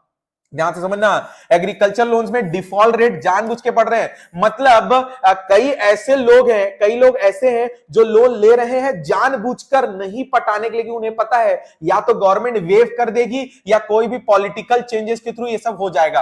अब आगे चलते हैं। एग्रीकल्चर मार्केटिंग सिस्टम, भैया बहुत ज्यादा इंपॉर्टेंट। मीनिंग क्या होता है? मार्केटिंग का मतलब होता है agriculture marketing that involves assembling, storage, processing, transportation, packaging, grading and distribution of different agriculture commodities across the countries. अब ध्यान से समझना, ये मार्केटिंग में जो वो है फार्मर है, उसको क्या क्या प्रॉब्लम झेलना पड़ता है? उसको बिग ट्रेडर से मैनिपुलेशन झेलना पड़ता है। Prior to independence farmer suffered from faulty weighing, गलत वजन से भी बहुत ज्यादा दिक्कत होता है, और manipulation of accounts, lack of market information. Farmers को ना पता ही नहीं है कि कौन से मार्केट में किस रेट पर बेचना है, वो कम रेट पर बेच देते हैं, जिसको आगे जाके आपको पता चलेगा डिस्ट्रेस बोलते हैं, लो प्राइस पर बेच देना, क्योंकि उनको लैक ऑफ इंफॉर्मेशन है। लैक ऑफ स्टोरेज फैसिलिटी के कारण अगर प्रॉपर स्टोरेज फैसिलिटी नहीं होगा तो फिर उनको कम प्राइस में बेचना पड़ेगा। आपको पता है एक नॉलेज, हमारी कंट्री का 10% जो फूड ग्रेन है ना, वो बाहर रखे दोस्तों वेस्ट हो जाता है, wastage. Distress sale, it refers to a situation when the farmer are compelled मतलब जरूरी हो जाता है, sale their produce immediately after harvest. Wait ही नहीं कर पाते, वेट इसलिए नहीं कर पाते क्योंकि वेयर हाउसिंग फैसिलिटी नहीं है, और अगर वेयर हाउसिंग फैसिलिटी है भी तो लैक ऑफ इंफॉर्मेशन है, तो बेचो सस्ते प्राइस पर। रीजन, अब भैया क्यों बेच रहे हैं? रीजन, फार्मर को लोन पटाने के लिए इमीडिएट कैश की जरूरत चाहिए, और अगर स्टोरेज कॉस्ट देखेंगे तो बहुत ज्यादा है, तो भैया बेच दो कम। देयरफॉर इस चीज को ठीक करने के लिए गवर्नमेंट ने इंटरवेंशन किया और इन ये जो प्राइवेट ट्रेडर्स की आपने जो एक्सप्लॉइटेशन और ये जो अपने साथ गलत कर रहे हैं ना फार्मर्स के साथ, उसको रेगुलेट करने के लिए सबसे पहला मेजर दिया रेगुलेटेड मार्केट। रेगुलेटेड मार्केट मतलब ये मार्केट गवर्नमेंट के रूल्स रेगुलेशन के अंदर चलेंगे। यहां पर जो भी डिसीजन मेकिंग होगा ये गवर्नमेंट का एक इंस्टीट्यूशन खोला जाएगा, जो जाके, ऐसा नहीं कि मोदी जी के अंदर है, मोदी जी के अंदर डिपार्टमेंटल अंडरटेकिंग है, डिपार्टमेंट अंडरटेकिंग के अंदर छोटे डिपार्टमेंट होंगे, ये सारे लोग वहां जाकर इंस्पेक्शन, पीरियोडिक इंस्पेक्शन करते रहेंगे। तो पहला है regulated market have been organised to with a view to protect the farmer. कहां से दोस्तों? बिग ट्रेडर से, from the fraud and manipulation of seller and brokers. Infrastructure facility, अब ध्यान से समझो, सिर्फ स्टोरेज फैसिलिटी खोलने से नहीं होगा, सिर्फ स्टोरेज फैसिलिटी खोलने से इसलिए नहीं होगा, भैया देखो मेरे को स्टोरेज फैसिलिटी तक, मेरे गांव से मेरे जो खेती है वहां से अगर मुझे स्टोरेज फैसिलिटी तक लेके जाना है, वेयर हाउस तक लेके जाना है, तो मुझे ट्रांसपोर्टेशन, पावर, ये सारी भी तो चीजें चाहिए। यहां लिखा है इंफ्रास्ट्रक्चर फैसिलिटी में includes roads, railway, warehouse और गोडाउन्स।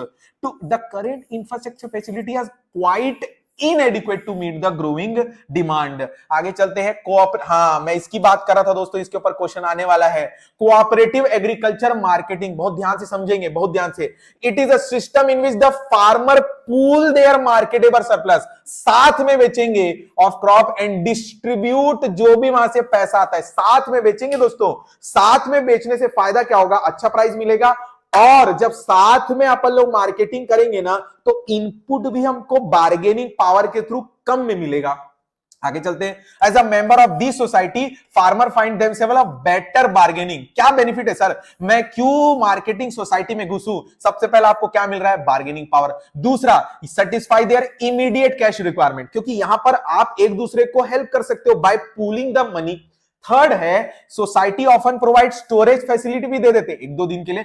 अब बल्क में अगर आप ट्रांसपोर्टेशन करोगे, बल्क में ट्रांसपोर्टेशन मतलब 40 ट्रकें नहीं, कहने का यह मतलब है कि आप एक बार में बहुत सारा सामान ले जाओगे तो आपको ट्रांसपोर्टेशन कॉस्ट थोड़ी सी कम लगेगी और वो ज्यादा अच्छा है। अब एक चीज दिक्कत ध्यान से समझना, अगर सर मुझे राइट इंफॉर्मेशन मिल जाती है, मेरे पास वेयरहाउसिंग फैसिलिटी है, लेकिन एक दिक्कत है कि सामने वाला जो जो जो सेलर है, जैसे मैं सामान बना के लेके आ और मैं मंडी में बेचना चाह रहा हूं, तो सामने वाला एक्सेप्ट नहीं कर रहा है, तो कोई बात नहीं, गवर्नमेंट बोलता है तुम हमें, गवर्नमेंट को मिनिमम सपोर्ट प्राइस पर बेचो। इसीलिए गवर्नमेंट ने देखा कि यार अगर रेगुलेटेड मार्केट से नहीं होगा तो कुछ इंस्ट्रूमेंट्स बनाने होंगे, उसको बोलते हैं minimum support price. Government fixes the minimum support price of agriculture products.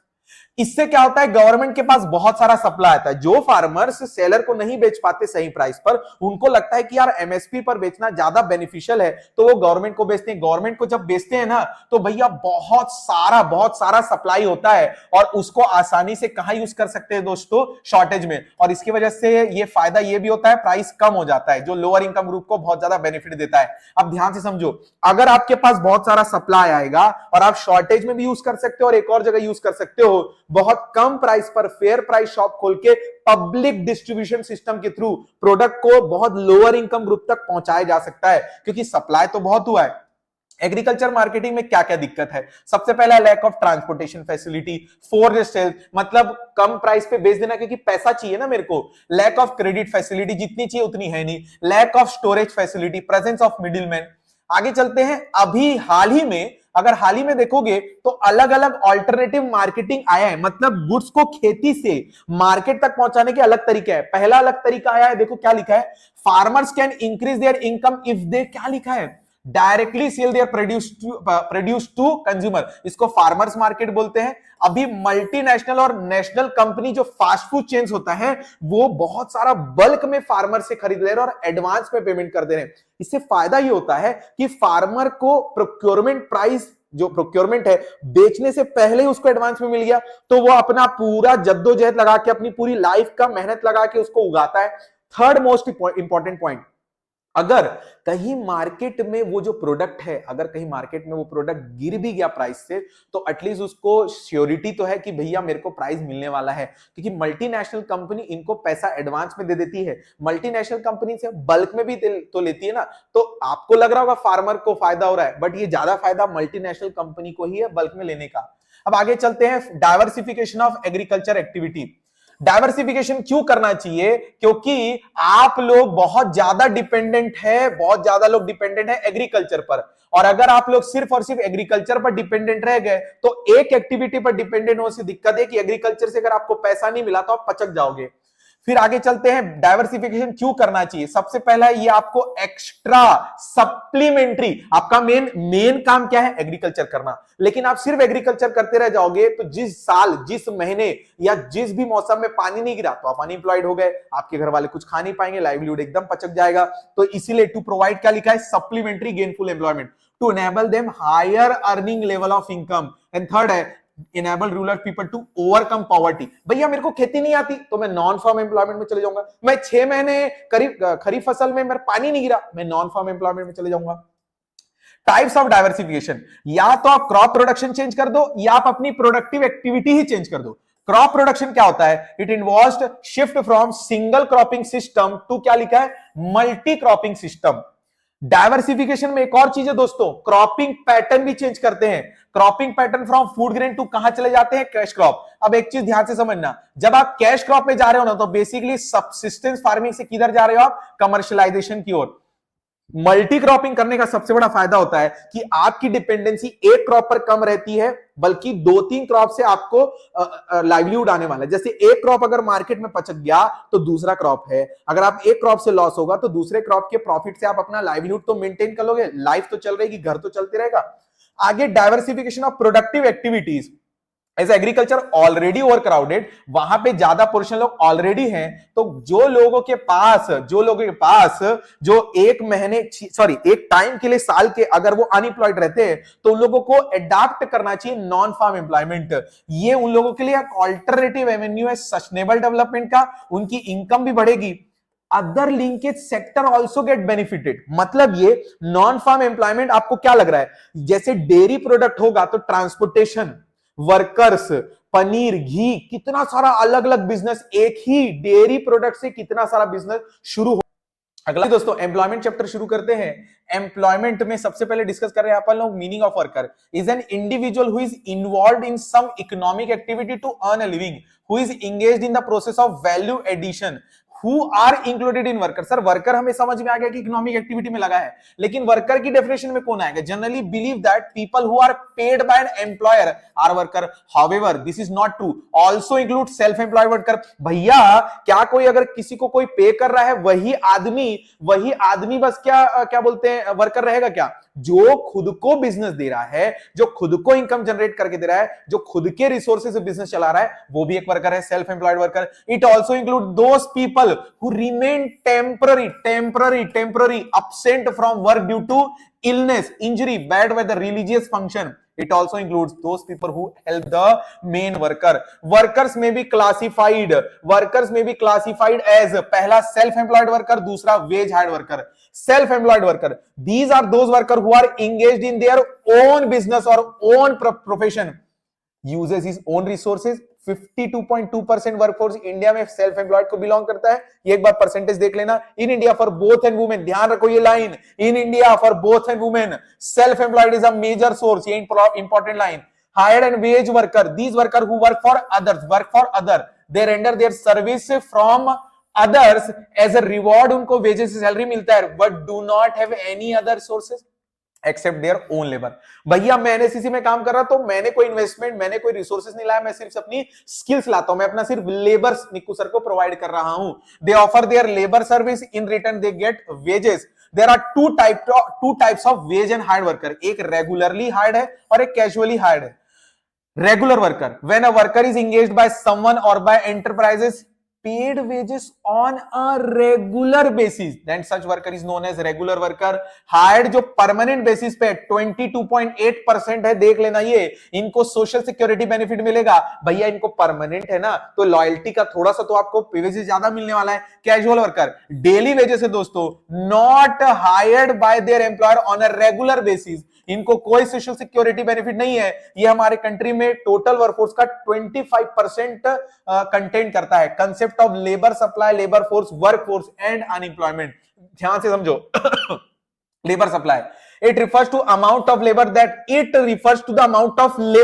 that the workers are willing to offer corresponding to a particular wage rate। मान के चलो मुझे अगर किसी भी एनिमेशन कंपनी में 1 घंटे का अगर मुझे 1000 रुपीस मिल रहा है तो अगर मैं बोलूंगा कि मैं सिर्फ 6 आवर्स काम करने के लिए तैयार हूं, इसका मतलब मैंने कितना लेबर प्रोवाइड किया, 6 आवर्स।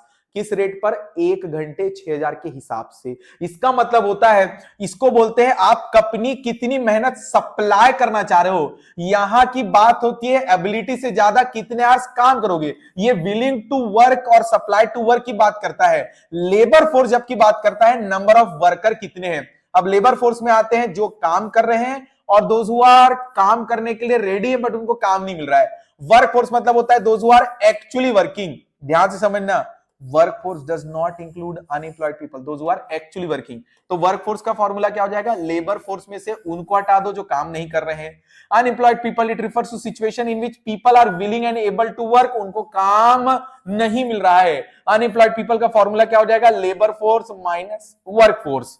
रेट ऑफ अनएम्प्लॉयमेंट कैसे निकालेंगे? ध्यान से सुनना, पॉपुलेशन नीचे क्यों नहीं आया? पॉपुलेशन में तो वो लोग भी है ना जो विलिंग टू वर्क नहीं है, एबल टू वर्क नहीं है भैया। जब वो है ही नहीं तो उनको मैं अनएम्प्लॉयमेंट के रेट में से कैसे निकालूं?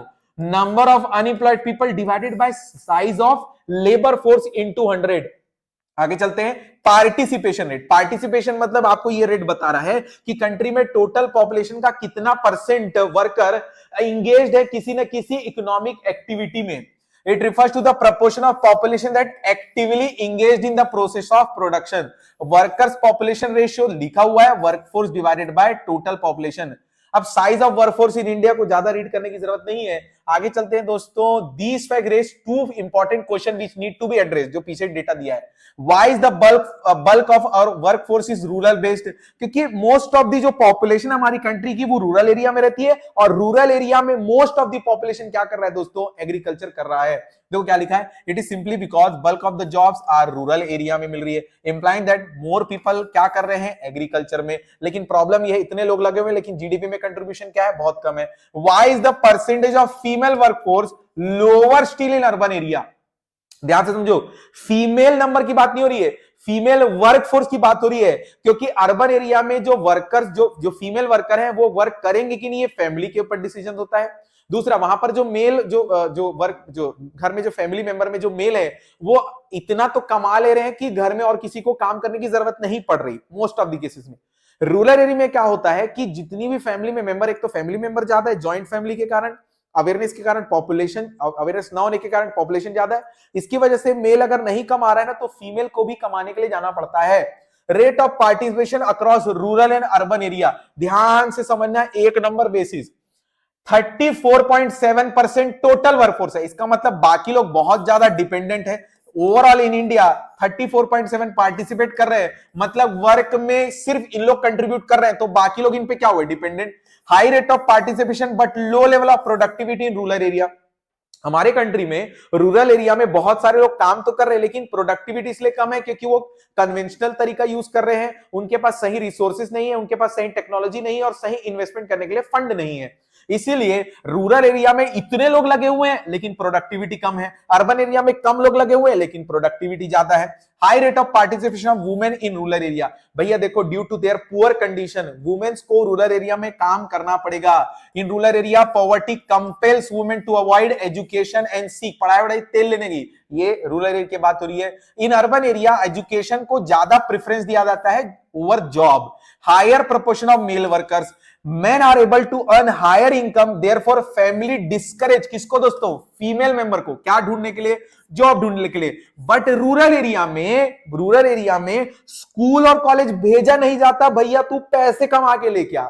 अर्बन एरिया में बोल रहे हैं तू पढ़ने जा, बच्चे पढ़ते नहीं। रूरल एरिया में बोला जा रहा है तू काम करने जा, पढ़ मत, वो पढ़ना चाहते हैं। चलो कोई बात नहीं, कल आपका पेपर है, आगे चलते हैं। सबसे इंपॉर्टेंट अब डिस्कशन करते हैं दोस्तों जॉबलेस ग्रोथ। मैं वो सारे डिस्कशंस नहीं ले रहा हूं इस वीडियो में जिसमें डिस्ट्रीब्यूशन ऑफ एम्प्लॉयमेंट की बात होती है। आपको डेटा अच्छे से एनालिसिस करना है और ज्यादा से ज्यादा 5 टाइप के क्वेश्चंस आएंगे। मैं आपको पहले बता देता हूं क्यों रूरल एरिया में वुमेन्स ज्यादा काम करी कंपैरिजन टू अर्बन, क्यों मेल सेल्फ एम्प्लॉयड ज्यादा है, क्यों कैजुअल वर्कर ज्यादा है, क्यों सेल्फ एम्प्लॉयड वर्कर है वो अर्बन में रूरल में ज्यादा है, क्यों सबसे important primary sector rural based ज्यादा है, क्यों टर्शरी सेक्टर अर्बन में ज्यादा है? ये बहुत इजी क्वेश्चन है, आप आसानी से बना सकते हो अगर आपको पास नॉलेज होगा तो। जॉबलेस ग्रोथ मतलब होता है it is a situation when the economy is able to produce goods and services without proportionate increase in the employment opportunity. तो भैया किससे हो रहा है? टेक्नोलॉजी से हो रहा है।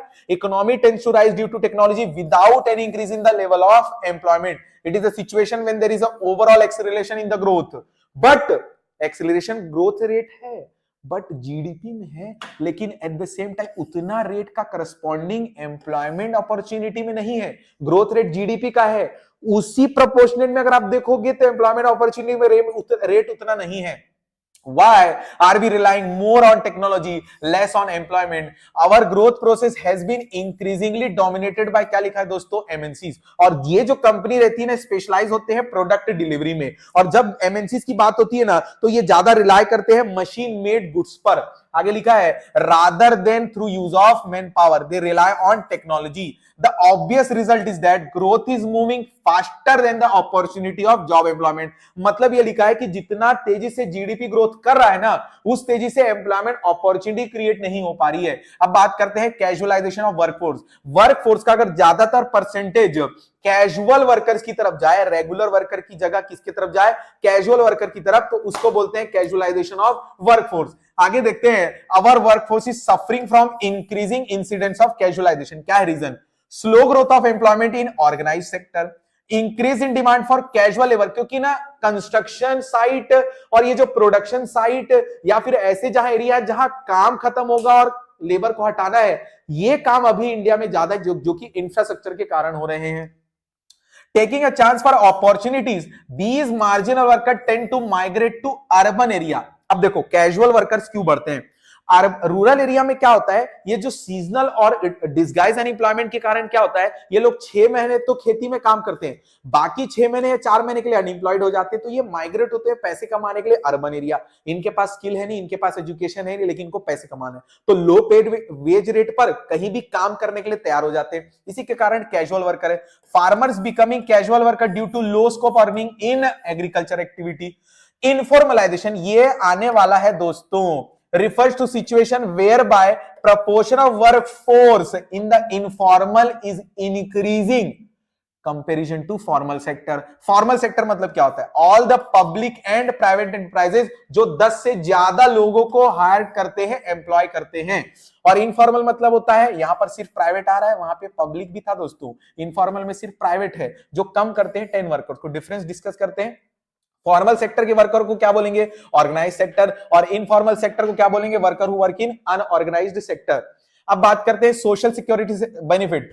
फॉर्मल सेक्टर के एम्प्लॉय को सोशल सिक्योरिटी बेनिफिट मिलेगा, जैसे प्रोविडेंट फंड और पेंशन है, जबकि इनफॉर्मल सेक्टर को ये वाला बेनिफिट नहीं मिल पाएगा। लेबर लॉस से इनको प्रोटेक्शन मिलेगा, फॉर्मल सेक्टर को इनको कोई प्रोटेक्शन नहीं है।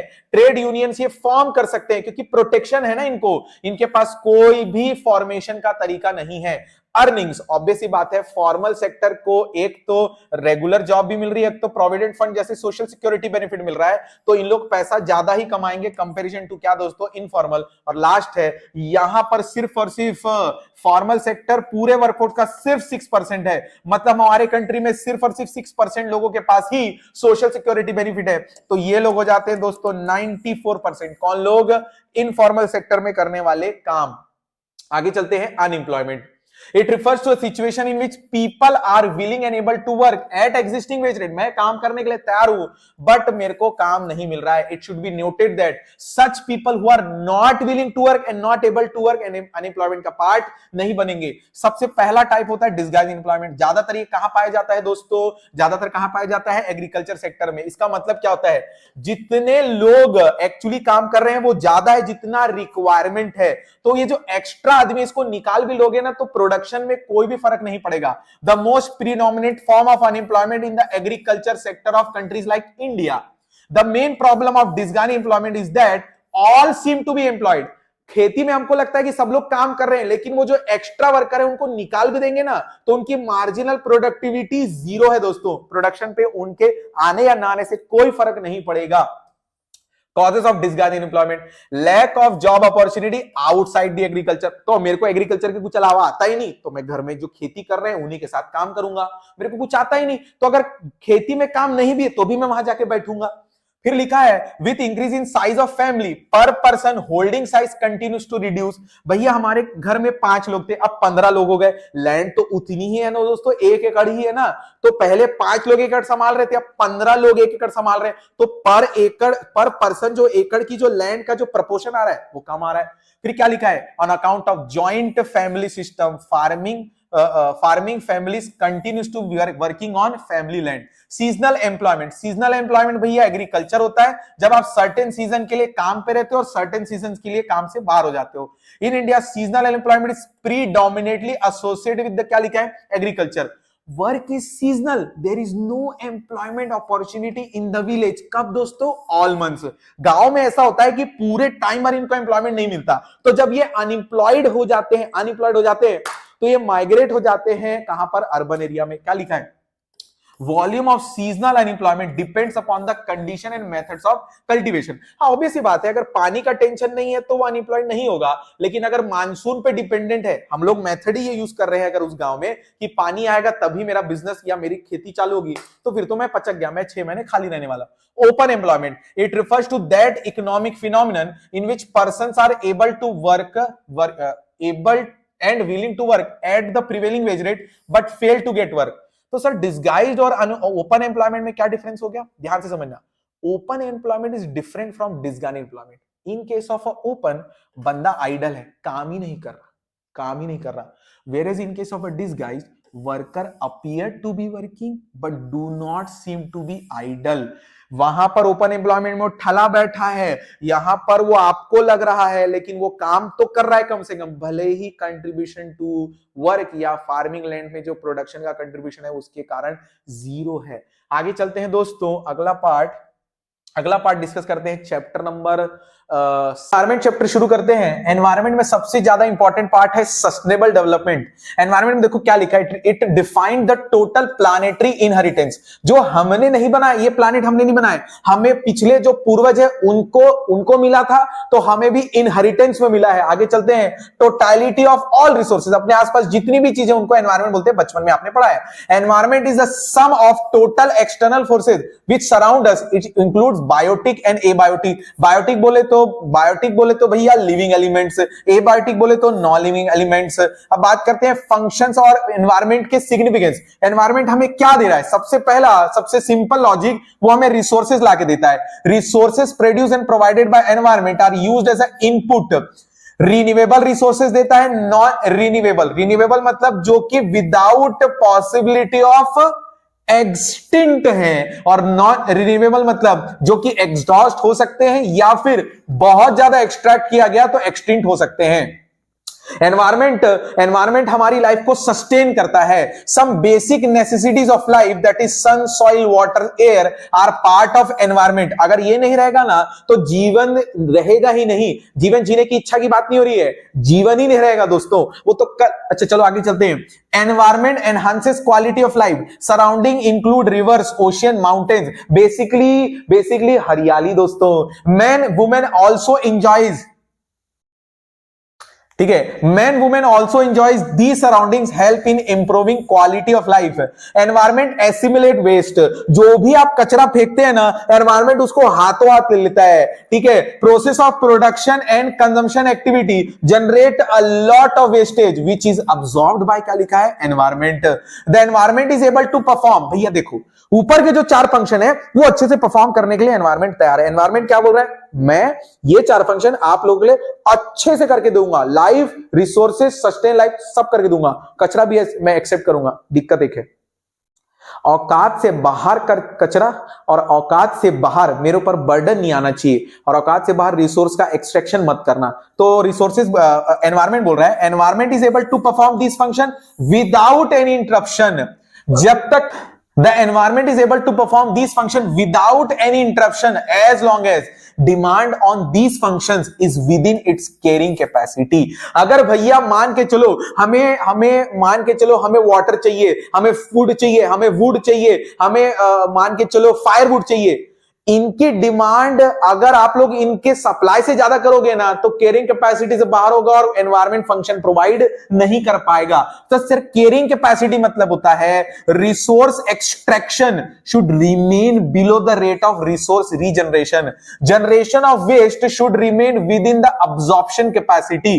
भैया इतना ज्यादा वेस्ट मत जनरेट करो कि एब्जॉर्प्शन कैपेसिटी से क्या हो जाए दोस्तों, बाहर हो जाए। अब डिस्कस करते हैं, ध्यान से समझना, इफ दिस टू कंडीशन मतलब वेस्टेज और कैरिंग कैपेसिटी में absorptive capacity that is resource extraction, अगर ये दोनों फंक्शन ये दोनों कंडीशन फुलफिल नहीं होगी तो कंट्री में आएगा दोस्तों, किसी भी कंट्री में, किसी भी वर्ल्ड में मतलब किसी भी कंट्री में वर्ल्ड के environmental crisis. Environmental crisis occurs when carrying capacity of the environment is challenged through excessive exploitation of natural resources or when generation of waste exceeds the absorptive capacity।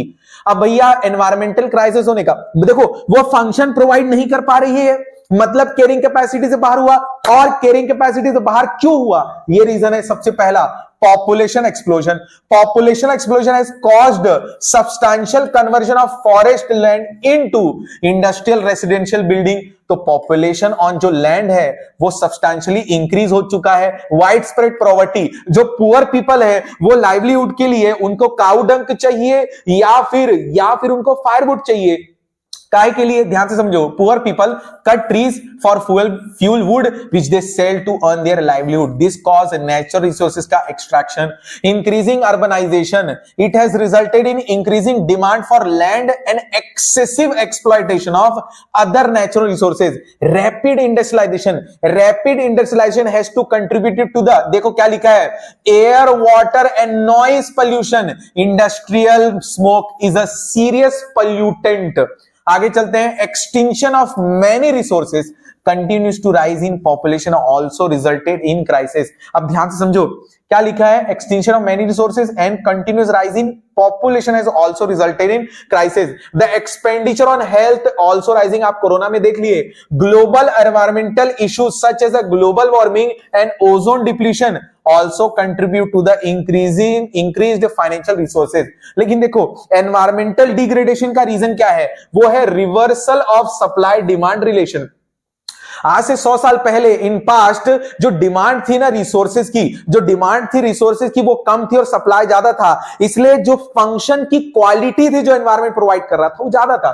आगे देखो क्या लिखा है, in past demand was less than supply. In early days of civilization demand for natural resources and environmental resources was much less than their supply. इसका मतलब population pollution दोनों ही absorptive capacity के अंदर था, एक्सट्रैक्शन भी कम होता था, जनरेशन ज्यादा होता था, इसीलिए फंक्शन अच्छे से प्रोवाइड हो पाता था। लेकिन आज demand is greater than supply है तो रिसोर्सेज का एक्सेसिव यूज हो रहा है, जिसकी वजह से रिसोर्सेज पर ज्यादा बर्डन पड़ रहा है। और फिर दिक्कत ये होगी कि सबसे बड़ी प्रॉब्लम होगी कि रिसोर्स फंक्शंस जो परफॉर्म करना चाहता है एनवायरमेंट वो ढंग से परफॉर्म नहीं कर पाएगा। आगे चलते हैं, global warming, it is observed projected increase in average temperature ocean और एटमॉस्फेयर के आसपास पिछले 100 सालों में 0.6 degree Celsius. Causes of global warming, ध्यान से समझना, due to increase in greenhouse gas concentration like water vapour, carbon dioxide, methane, ozone, ये सारे रीजन है जिसके कारण ग्लोबल वार्मिंग बढ़ रहा है। अब क्या लिखा है, फैक्टर्स में भी contributing to global warming are, ध्यान से समझो, burning of coal and petroleum product, deforestation, methane gas जो एनिमल वेस्ट से निकलता है, और कैटल प्रोडक्शन के कारण डिफॉरेस्टेशन हो रहा है। क्यों सर, जो कैटल प्रोडक्शन है वो जो जंगलों में जाके ये पेड़ पौधों को खा ले रहे हैं, ऐसा इन लोग बोल रहे हैं, मुझे नहीं पता, मुझे लगता है इंडस्ट्रियल प्रोडक्शन से ज्यादा दिक्कत है। ग्लोबल वार्मिंग का main effect melting of ice, क्योंकि भैया गर्मी बहुत ज्यादा है, melting of ice, natural disaster, क्यों भैया, क्योंकि आसपास अगर आप देखोगे ना तो जब आइस मेल्ट होके जो सी में जाएगा तो सी का लेवल बढ़ेगा तो ट्रॉपिकल डिजीज या ट्रॉपिकल स्टॉर्म आने के चांसेस बनते हैं। Tropical disease, rising temperature, increase precipitation can promote, नहीं पता दोस्तों पढ़ लेना, can promote an array of infectious disease like malaria, cholera, dengue and chikungunya. Effect on animals, there are thousands of species in danger of becoming extinct. Effect on seasons, गर्मी का मौसम ठंडी से ज्यादा लंबा चल रहा है भाई. Ozone depletion, it refers to destruction of ozone in ozone layer due to present of chlorine from man-made chlorofluorocarbon CFC, जो कि किस में रहता है दोस्तों, एसी या कूलिंग सब्सटेंसेस में रहता है. Causes of ozone depletion. Ozone depletion is caused by high level of chlorine and bromine compounds in, ध्यान रखो एनवायरमेंट मत लिख देना, स्ट्रेटोस्फेयर है. आगे चलते हैं. CFC और cooling substances in AC and fridge, aerosol propellants and halons in fire extinguisher, ये सारी चीजें हैं जो स्ट्रेटोस्फेयर में खराब कर रहा है. क्या बढ़ा के, ब्रोमाइन और chlorine compounds. Main effect of ozone depletion, UV radiation, skin cancer, UV radiation phytoplankton जो एक्वेटिक एनिमल के साथ दिक्कत करेगा, और जो टेरेस्ट्रियल प्लांट्स होते हैं वो भी ढंग से नहीं उग पाएंगे यूवी रेडिएशन के कारण. आगे चलते हैं. State of environment in India, वो आप लोग पढ़ लेना. Challenges to India's environment. Land degradation refers to decline in overall quality of soil, water, vegetation condition. Causes of land degradation, loss of vegetation due to deforestation, overgrazing, बहुत ज्यादा livestock होंगे तो पेड़ पौधे खाएंगे भी उतने. Encroachment into forest land, forest fires, again loss of vegetation, अगर आग लग गई जंगलों में वो भी एक दिक्कत है जो कि लैंड डिग्रेडेशन की रीजन बन रहा है. Improper use of fertilizer and pesticide, बहुत ज्यादा अगर आप प्रोडक्टिविटी बढ़ाने के लिए, लैंड की फर्टिलिटी बढ़ाने के लिए पेस्टिसाइड और फर्टिलाइजर का यूज करोगे तो सॉइल की तो दिक्कत आएगी ना. Erosion of soil caused by tree felling, extraction of ground water, lowering water level, ये सारे रीजन है जो कॉज ऑफ क्या दिखा है दोस्तों, लैंड डिग्रेडेशन. अब चलते हैं. Deforestation involves the permanent destruction of indigenous forest and woodland. It refers to, क्या लिखा है, cutting, clearing and removal of rain forest where land is thereafter converted into non forest use, that is industrial area खोल लिए, residential area खोल लिए. These are very serious and dangerous consequences of forest depletion. फिर है soil erosion. Soil erosion takes place when the surface soil is washed away through excessive rains या wind erosion, flood. Due to loss of soil there will be loss of productivity, भैया fertility खत्म. Water pollution आप लोग पढ़ लेना दोस्तों. फिर उसके बाद एयर पोल्यूशन आप लोग पढ़ लेना. सीधे अपन पढ़ते हैं पोल्यूशन कंट्रोल बोर्ड के फंक्शंस. ये 1974 में आया था, गवर्नमेंट ऑफ इंडिया ने खोला है. मेन फंक्शन क्या है, to investigate, collect and spreading information to water, air and land pollution के लिए. To lay down the standard of sewage, effluent and emissions, भैया कचरा कहां फेंकना है, कैसे फेंकना है, कैसे उसको डंप करना है. To prepare manuals, codes and guidelines for treatment and disposal of sewage. To provide technical assistance to the government in prevention and control of water pollution. Government of India का ही ये डिपार्टमेंट है ना, तो government of India को बीच बीच में बताते रहेगा कि भैया आपको कैसे ध्यान रखना है चीजों को, कैसे वाटर पोल्यूशन को आप बचाना है. To carry out awareness and operation through help of mass media. Loss of biodiversity. Biodiversity is a term used to describe the enormous variety of life. अलग अलग टाइप के कीड़े मकोड़े, बैक्टीरिया, एनिमल, ह्यूमंस, प्लांट्स, ये हैं, ये एक दूसरे पे डिपेंडेंट है अपनी लाइफ को सस्टेन करने के लिए. अगर बायोडाइवर्सिटी लॉस होगा तो एक आध आदमी गायब होगा तो शेर शहरों में घूम रहा है, आदमी गांव में घूम रहा है, और नहीं पता मगर रोड में घूम रहा है. Degradation of land and deforestation are the major factor threatening to biodiversity loss in India. इसलिए तो जू बन रहे हैं, इसलिए तो अनंत अंबानी ने, आकाश जो भी अनंत अंबानी ने अभी वंतारा बनाया है दोस्तों. It is observed that over 12% of wild species, 3% of bird species and 19% of amphibians are threatened to or critically endangered in India. Solid waste management, the unplanned development of township and urbanization has led to the massive problem of waste management. भैया देखो क्या हो रहा है ना कि आप सिर्फ क्या है, एरिया देख के आप अपना इंडस्ट्रियल सेक्टर डाल देते हो, टाउनशिप बना देते हो, रेसिडेंशियल एरिया बना देते हो.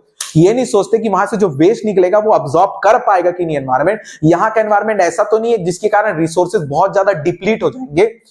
आगे चलते हैं, अगला टॉपिक शुरू होता है दोस्तों sustainable development. It refers to development process that meets the needs of the present generation without compromising the ability of, जो quality of life present generation जी रहा है वही quality of life future generation को भी मिलनी चाहिए रिसोर्सेज की। The basic aim of sustainable development is to ensure that present generation जो स्टॉक छोड़ जिसको मिला है, जो स्टॉक आज हमको क्वालिटी ऑफ लाइफ जो हमको मिली है वही हम छोड़ के जाएं किसके लिए, नेक्स्ट जनरेशन के लिए। Sustainable development is aimed at, मतलब इस डेवलपमेंट का मतलब क्या होता है, meets the basic need of all people, especially of the poor people, ensures growth of agriculture, manufacturing, service sector to meet these needs.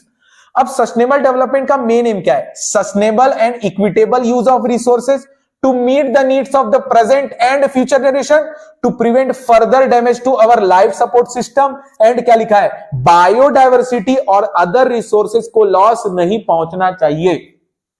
हम लोगों को सस्टेनेबल डेवलपमेंट अचीव कैसे करना है, रिन्यूएबल रिसोर्सेज का जो रिस्ट्रिक्ट कर दो यूज को ताकि वो रीजनरेट टाइम पर हो पाए, सब्स्टिट्यूट ढूंढो non renewable with renewable resources का, इनपुट एफिशिएंट बन जाओ, इसका मतलब होता है कि कम इनपुट में ज्यादा से ज्यादा आउटपुट प्रोवाइड कर पाओ, दैट इज वेस्टेज कम, ऐसे टेक्नोलॉजी ढूंढो, कंट्रोल करो पोल्यूशन को, कंट्रोल करो ग्रोथ ऑफ पॉपुलेशन को, जिससे हम लोग क्या कर पाएंगे, सस्टेनेबल डेवलपमेंट अचीव कर पाएंगे।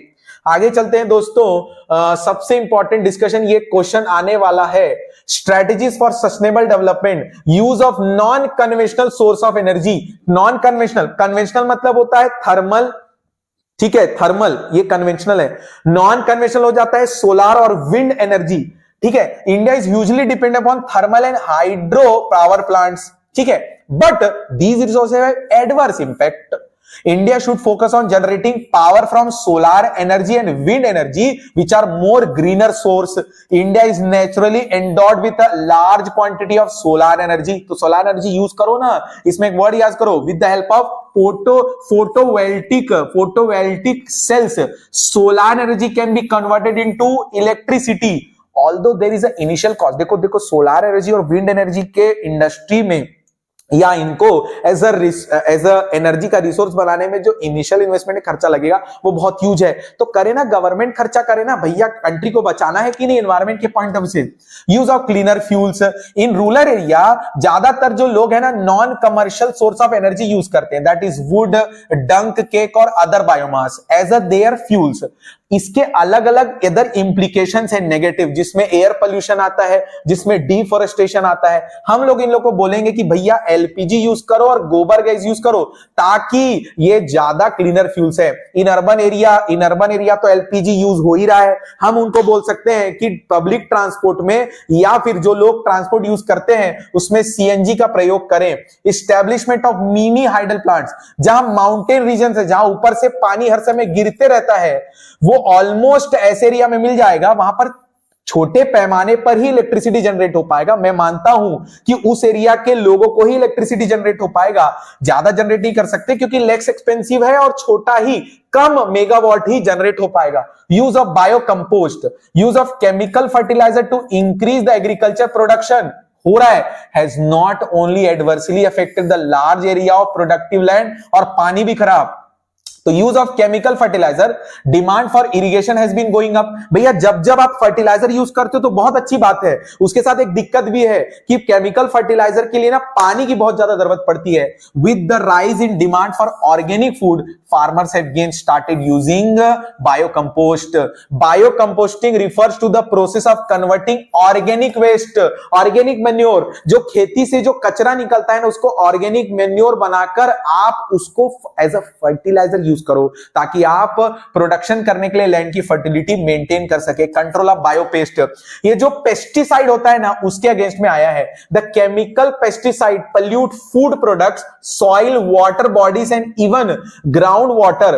To meet this challenge better methods of pest control use करना चाहिए। इसमें क्या क्या लिखा है देखो, several types of pest control, pesticide ढूंढो, केमिकल वाला नहीं ऑर्गेनिक वाला, have been extracted from neem, their use is being encouraged, mixed cropping। इससे क्या होगा, जो पेस्ट अटैक से जो आपको लॉस होने वाला है वो ज्यादा से ज्यादा क्या कर पाओगे, आप मिनिमाइज कर पाओगे। सबसे बड़ा सबसे बड़ा सस्टेनेबल डेवलपमेंट की जो स्ट्रेटजी है उसमें है ट्रेडिशनल नॉलेज और प्रैक्टिसेस यूज करना चाहिए। जितना ज्यादा आप मॉडर्न टेक्नोलॉजी यूज करोगे ना उतना ज्यादा कोई दिक्कत नहीं है, लेकिन दिक्कत है कि फंक्शन परफॉर्म करने में एनवायरमेंट को दिक्कत जाएगी क्योंकि रिसोर्सेज पर एडवर्सली इंपैक्ट पड़ता है। The shift from traditional system has caused large scale damage to the environment and to our rural tradition. However with the introduction of Ayurveda Unani that is Ayush, जिसकी वजह से हम लोग अब वेस्टर्न जो सिस्टम ऑफ ट्रीटमेंट है उससे आयुष में आना चाहिए, लेकिन हम लोग आएंगे नहीं क्योंकि एक्सटेंसिवली हम लोग क्या यूज कर रहे हैं, western system of treatment. Change in unsustainable pattern of consumption and production with increasing purchasing power, wasteful consumption link to market driven consumerism, stressing out the resources to be based developing countries further. अब ध्यान से समझो, हमारी country क्या है, developed country से अपने आप को कंपेयर करते रहती है और हमको पता चलता है कि डेवलप्ड कंट्रीज में ना बहुत ज्यादा कंज्यूमर बेस्ड इंडस्ट्रीज है। तो हम क्या सोचते हैं, हम लोग भी कंज्यूमर बेस्ड इंडस्ट्रीज ओपन करेंगे, हम लोग कंज्यूमर के हिसाब से प्रोडक्ट बनाएंगे। लेकिन हम लोग ये ध्यान नहीं देते कि कंज्यूमर के हिसाब से प्रोडक्ट बनाते समय हो सकता है ऐसे प्रोडक्ट बन रहे हैं जो एनवायरमेंट को बहुत ज्यादा नेगेटिव हार्म पहुंचा रहे हैं। In several areas desirable limit and standard for consumption and production need to be, क्या लिखा है दोस्तों, established। Comparative development experience of India and China and its neighbour में सबसे पहले डिस्कस करते हैं development path of India, Pakistan and China. All the three nation, ये बहुत इंपॉर्टेंट लाइन है, all the three nation started their development path at the same time. 1947 दोनों को, पाकिस्तान और इंडिया को इंडिपेंडेंस मिला, 1949 को चाइना को मिला। All the three countries had started planning their development strategies in similar ways. India announced 5-year plan 1951 को, पाकिस्तान 1956 को और चाइना 2 साल 1953। India and Pakistan adopted similar strategies such as creating large public sector and raising public expenditure on social development. Let us first analyze the structure of economies of China। ध्यान से समझना, China में सबसे पहले मैं आपको पढ़ाना चाहूंगा सीधा इकोनॉमी में। Historically, the development path of China can be split into two periods: pre-1978 period, after या post-1978 period। 1978 क्या था दोस्तों, 1978 रिफॉर्म पीरियड है। आगे चलते हैं, great leap forward. The GLF campaign was launched in China 1958 to accomplish economic and industrial development at a faster rate। The aim of this campaign was to transform दोस्तों agrarian economy into modern economy, क्या करके, rapid industrialization करके। Under this program, people were encouraged to set up industries in their backyard। Agriculture was revolutionized in rural areas by adopting commune। commune system क्या होता है, collective farming. दोस्तों कितने commune बन गए थे, 26,000 कम्यून बन गए थे। लेकिन एक दिक्कत हुई, रूरल एरिया में उतना फार्म पॉपुलेशन नहीं जनरेट एग्रीकल्चर प्रोडक्शन कर पाया, जिसकी वजह से fall in agriculture production leads to severe drought, killing nearly 30 million people. आगे चलते हैं दोस्तों, इसके बाद great proletarian cultural revolution. It was initiated by the chairman of Chinese Communist Party Mao Zedong in 1965, जो कि चला 1976 तक। इसमें स्टूडेंट और प्रोफेशनल को भेजा जा रहा था कंट्री साइड में कुछ स्किल्स और नॉलेज लेने के लिए। लेकिन जब रशिया और जो चाइना का कंफ्लिक्ट हो गया तो रशिया से जो प्रोफेशनल आए थे इंडस्ट्रियल प्रोसेस में चाइना को साथ देने के लिए, वो लोग वापस बुला लिए गए अपने Russia. It also succeed in imposing Maoism in social economics ideology propound by the Mao. अब ध्यान से समझना, as a dominant ideology governing the development path of Chinese economy during the post 1978 period, China introduced economic reforms by partially accepting the principle of market economy। Basically it involved a strategic shift from a system of closed to open economy। These reforms were introduced in two phases। first phase में सबसे पहला किस पे focus किया गया, agriculture पे। ये withdrawal था कम्यून सिस्टम ऑफ फार्मिंग का। अब जो कम्यून लैंड थी ना, वो स्मॉल प्लॉट्स में डिवाइड कर दिया गया और फार्मर को बोला गया आप लोग उगाओ, जो आप लोग अर्न करोगे उसका टैक्स पहले हमको दे देना उसमें से, और बाकी पोर्शन आप लोग रख लेना। ये इंडिया के अगेंस्ट में जैसा था उसका अलग था। In agriculture, commune lands were divided into two small plots, which allotted only for use, not for ownership। Farmers allowed to keep all income after paying tax। Second phase में अगर बात करेंगे दोस्तों, तो ध्यान से समझना, यहां पर प्राइवेट ओनरशिप या प्राइवेट एंटरप्राइजेस पर बहुत ज्यादा फोकस किया गया, जो कि सीधा कंपटीशन किसको दे रहा था? स्टेट ओन्ड एसओई इंटरप्राइजेस को, जो कि फेस करने वाले थे competition from private sector. Dual pricing में दो वर्ड याद रख लो, फार्मर और इंडस्ट्रियल जो यूनिट थी ना, वो गवर्नमेंट के प्राइस के हिसाब से चलते थे, और जो बाकी ट्रांजेक्शन थे वो मार्केट के प्राइस हिसाब से चलते थे। In order to attract foreign investor, special economic zone भी सेटअप किया गया था। अब बात करते हैं पाकिस्तान की इकोनॉमी के बारे में। सबसे पहला इकोनॉमी में बात करेंगे तो इन्होंने भी मिक्स्ड इकोनॉमी अडॉप्ट की थी। यहां पर भी process of industrialisation was based on the policy of import substitution, ताकि वो बाहर के कंपटीशन दैट इज इंपोर्ट से अपनी डोमेस्टिक इंडस्ट्रीज को क्या कर सके? प्रोटेक्ट कर सके। As India green revolution in लोग भी लेके आए थे। ये हॉलमार्क था चेंज इन एग्रीकल्चर सेक्टर, क्योंकि फूड ग्रेन का प्रोडक्शन काफी बढ़ा था। अब ध्यान से समझना, फोर्थ और फिफ्थ पॉइंट को ध्यान से समझो दोस्तों, बहुत ध्यान से। पब्लिक सेक्टर को रोल दिया गया अर्ली 1970s में, नेशनलाइज्ड किया गया बहुत सारी कैपिटल गुड इंडस्ट्रीज को, दैट इज पब्लिक सेक्टर को दिया गया। लेट 1970s में इनकी फट गई और इन्होंने बोला कि नहीं भैया, जो हमने नेशनलाइजेशन किया था अब उसे डीनेशनलाइजेशन कर रहे हैं, दैट इज हम प्राइवेट सेक्टर को इंकरेज करेंगे। क्या देके उन लोगों को?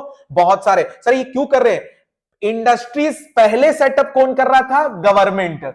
अब हम लोग तवज्जो इंपॉर्टेंस किसको दे रहे हैं? प्राइवेट सेक्टर को। क्या करके? डीनेशनलाइजेशन। सर इनके पास पैसा कहां से आ रहा था? वेस्टर्न नेशन और जो रेमिटेंस थे एमिग्रेंट्स के थ्रू, जो मिडिल ईस्ट में काम करने के लिए गए थे। कंपैरेटिव स्टडी करते हैं, पॉपुलेशन के मामले में चाइना हमसे आगे है। ये 2019, 20 या 17-18 का डेटा है। चाइना हमसे पॉपुलेशन में आगे है, लेकिन उनका एनुअल ग्रोथ रेट कम है। अगर डेंसिटी देखोगे तो हमारा पॉपुलेशन चाइना से कम होने के बाद भी स्क्वायर मीटर किलोमीटर में हमारा डेंसिटी 455 है। ये शो करता है कि इन टर्म्स ऑफ एरिया हम लोग चाइना से बहुत छोटे हैं।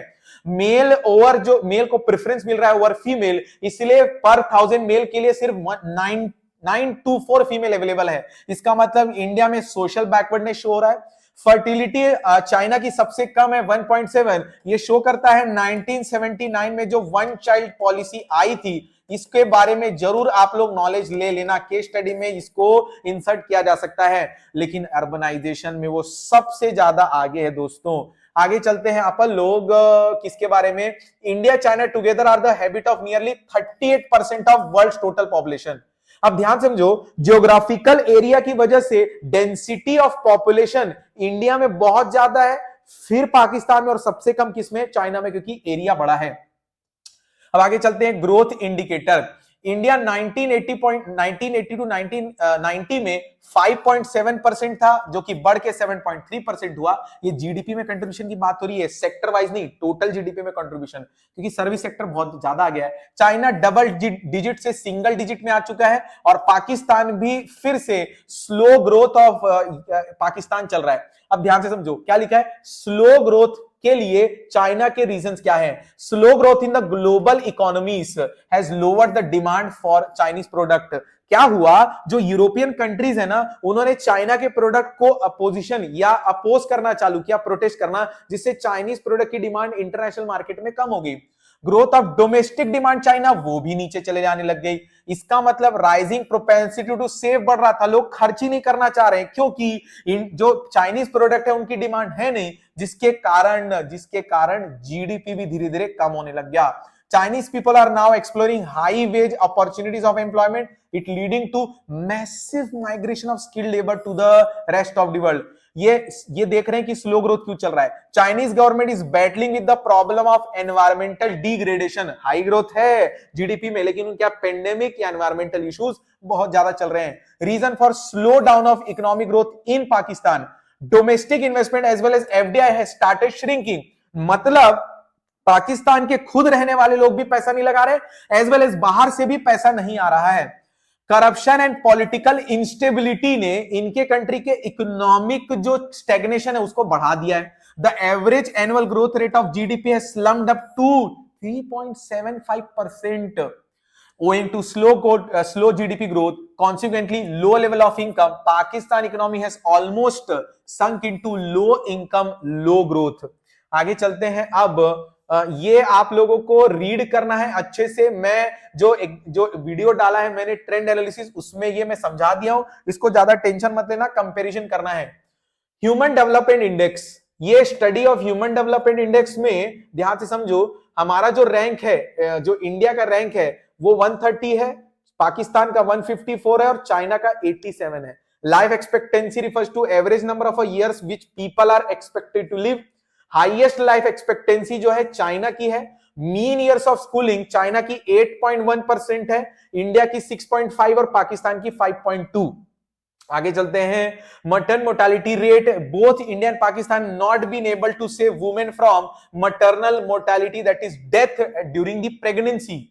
आगे चलते हैं। बेसिक सैनिटेशन में चाइना ने बहुत कुछ डिस्कस किया हुआ है और बहुत कुछ अचीव किया हुआ है। अब करते हैं अपन अप्रेजल ऑफ डेवलपमेंट स्ट्रेटजीज। किसकी दोस्तों? चाइना की। ध्यान से समझना, China did not have any compulsion. भैया देखो, इंडिया और पाकिस्तान ने तो लोन लिया था ना आईएमएफ से, तो हम दोनों, इंडिया और पाकिस्तान दोनों के ऊपर एक कंपल्शन था कि आप लोगों को कोई ना कोई रिफॉर्म्स लेके आना पड़ेगा तभी हम पैसा देंगे। चाइना के पास ऐसा कोई कंपल्शन नहीं था, वो अपनी स्ट्रेटेजी खुद डिसाइड कर सकता था। तो लिखा है China did not have any compulsion to introduce reforms as dictated by World Bank and International Monetary Fund, जो कि इंडिया और पाकिस्तान को करना पड़ा। लेकिन प्री रिफॉर्म्स पीरियड में there had been massive extension of basic health service in rural area. बहुत ज्यादा फोकस किया गया रूरल एरिया में हेल्थ सर्विस पर pre reform. Through the commune system there was a more equitable distribution of food grain. क्यों? क्योंकि commune system मतलब collective farming था और फूड प्रोडक्शन बढ़ रहा था। Despite extensive land reforms, commune system, collectivization, मतलब again commune system, greatly forward and other initiatives, per capita grain output 1970 was the same as it was in the mid 1950s। यही चीज तो reform लाने का reason बनता है China में कि 1950 में जो आप लोगों का ग्रोथ रेट था वही 1978 तक था। तो आपके कल्चरल रिवोल्यूशन और ग्रेटली फॉरवर्ड में खासा कोई चेंज नहीं किया, ये सिर्फ thinking I. 1978 then government of China was not satisfied the slow pace of economy and lack of modernization under Maoist rule, इसलिए उन्होंने reforms लाए। क्या reforms लाए? The various reform measure led to the rapid growth in China. Each reform measure was first implemented as a smaller level, then extended to a massive scale। देखो, infrastructure facility पे बहुत ज्यादा focus किया गया। कौन सी? Education और health. Small enterprises को बहुत ज्यादा हेल्प किया गया। क्या देख के? इनकम इंडिकेटर्स पर फोकस करके। एग्रीकल्चर रिफॉर्म्स लाया गया जिसमें स्मॉल प्लॉट्स डिवाइड किया गया ताकि इंडस्ट्री जो रूरल एरिया में भी खुल सके और उनकी कंडीशन थोड़ी सी ठीक हो सके। Pakistan, in Pakistan the reform process led to the worsening of all economic indicators। सब तरह से पचक गए। जीडीपी भी चले गया, सेक्टरल कॉन्स्टिट्यूट भी डिक्रीज हो गया। The reason for slow growth of and re-emergence of poverty in Pakistan, याद कर लो, agriculture growth and food supply situation was based on good harvest, not on institutionalized process of technical change। मतलब ये पाकिस्तान अभी भी अपने agriculture production के लिए बहुत ज्यादा डिपेंडेंट था मानसून पर। उन्होंने किसी भी टाइप का इंफ्रास्ट्रक्चर नहीं लाया ताकि वो इरिगेशन फैसिलिटी ला सकते। When there was a good harvest, पानी अच्छा गिरा तो अच्छी कंडीशन आती थी एग्रीकल्चर में। बात करते हैं अपन लोग, ध्यान से समझना, कंक्लूजन डिस्कस करते हैं। India, China and Pakistan have traveled more than 7 decades of development path with varied result till 1970s, all of them maintaining the same level of development। The last 3 decades बहुत अलग है। India economy perform moderately, but majority of people still depend on the agriculture। India has taken many initiatives to develop the infrastructure and improve standard of living। It is yet to raise the standard of living more than 1/4 population that lives below poverty line। तो क्या लिखा है? अगर conclusion करें तो moderately अभी भी agriculture पे फोकस्ड हैं, बहुत ज्यादा इंफ्रास्ट्रक्चर डेवलप हुआ, लेकिन अभी भी बहुत सारे लोगों की स्टैंडर्ड ऑफ लिविंग बढ़ाना बाकी है। पाकिस्तान, यहां पर political instability, over dependence of remittance और volatile performance of agriculture sector reason है कि पाकिस्तान की इकोनॉमी का स्लो डाउन चल रहा है। In the recent past, it is hoping to improve the situation of maintaining high rates of hoping। In China, lack of political freedom and its implication for human rights are major concern। However, in the last 4 decades, is used the market system without losing political commitment। मतलब हम production करने के लिए, price decision के लिए market पर focus कर रहे हैं, लेकिन ये डिसीजन लेने के लिए पॉलिटिकल कमिटमेंट भी आगे है। अगर किसी भी टाइप का चाइना को इन्वेस्टमेंट करना पड़ता है पब्लिक सेक्टर को, तो वो पीछे नहीं हट रहा है, लेकिन अलाउ कर रहा है प्राइवेट सेक्टर को डिसीजंस लेने में। And succeeded in raising the level of growth along with the alleviation of poverty. China has used the market mechanism to create additional social and economic opportunity। भैया अगर market के हिसाब से आप production करना चाहोगे ना, तो एम्प्लॉयमेंट अपॉर्चुनिटी होगा, क्योंकि यहां पर जो प्रोडक्शन होगा वो एज पर डिमांड होगा, और जब डिमांड बढ़ती है ना, तो प्रोड्यूसर स्किल्स डेवलप करता है, लोगों को अच्छी खासी जॉब मिलती है और उनकी स्टैंडर्ड ऑफ लिविंग बढ़ती है। By retaining collective ownership of land, allowing individuals to cultivate land, China has ensured equitable distribution. Public intervention in providing social infrastructure brought positive result in human development indicators in China। तो दोस्तों यहां पर खत्म होता है 2023-24 का session. आप लोगों से मिलेंगे, नहीं पता कब मिलेंगे। Thank you so much for bearing with me, and paper बहुत अच्छा जाने वाला है।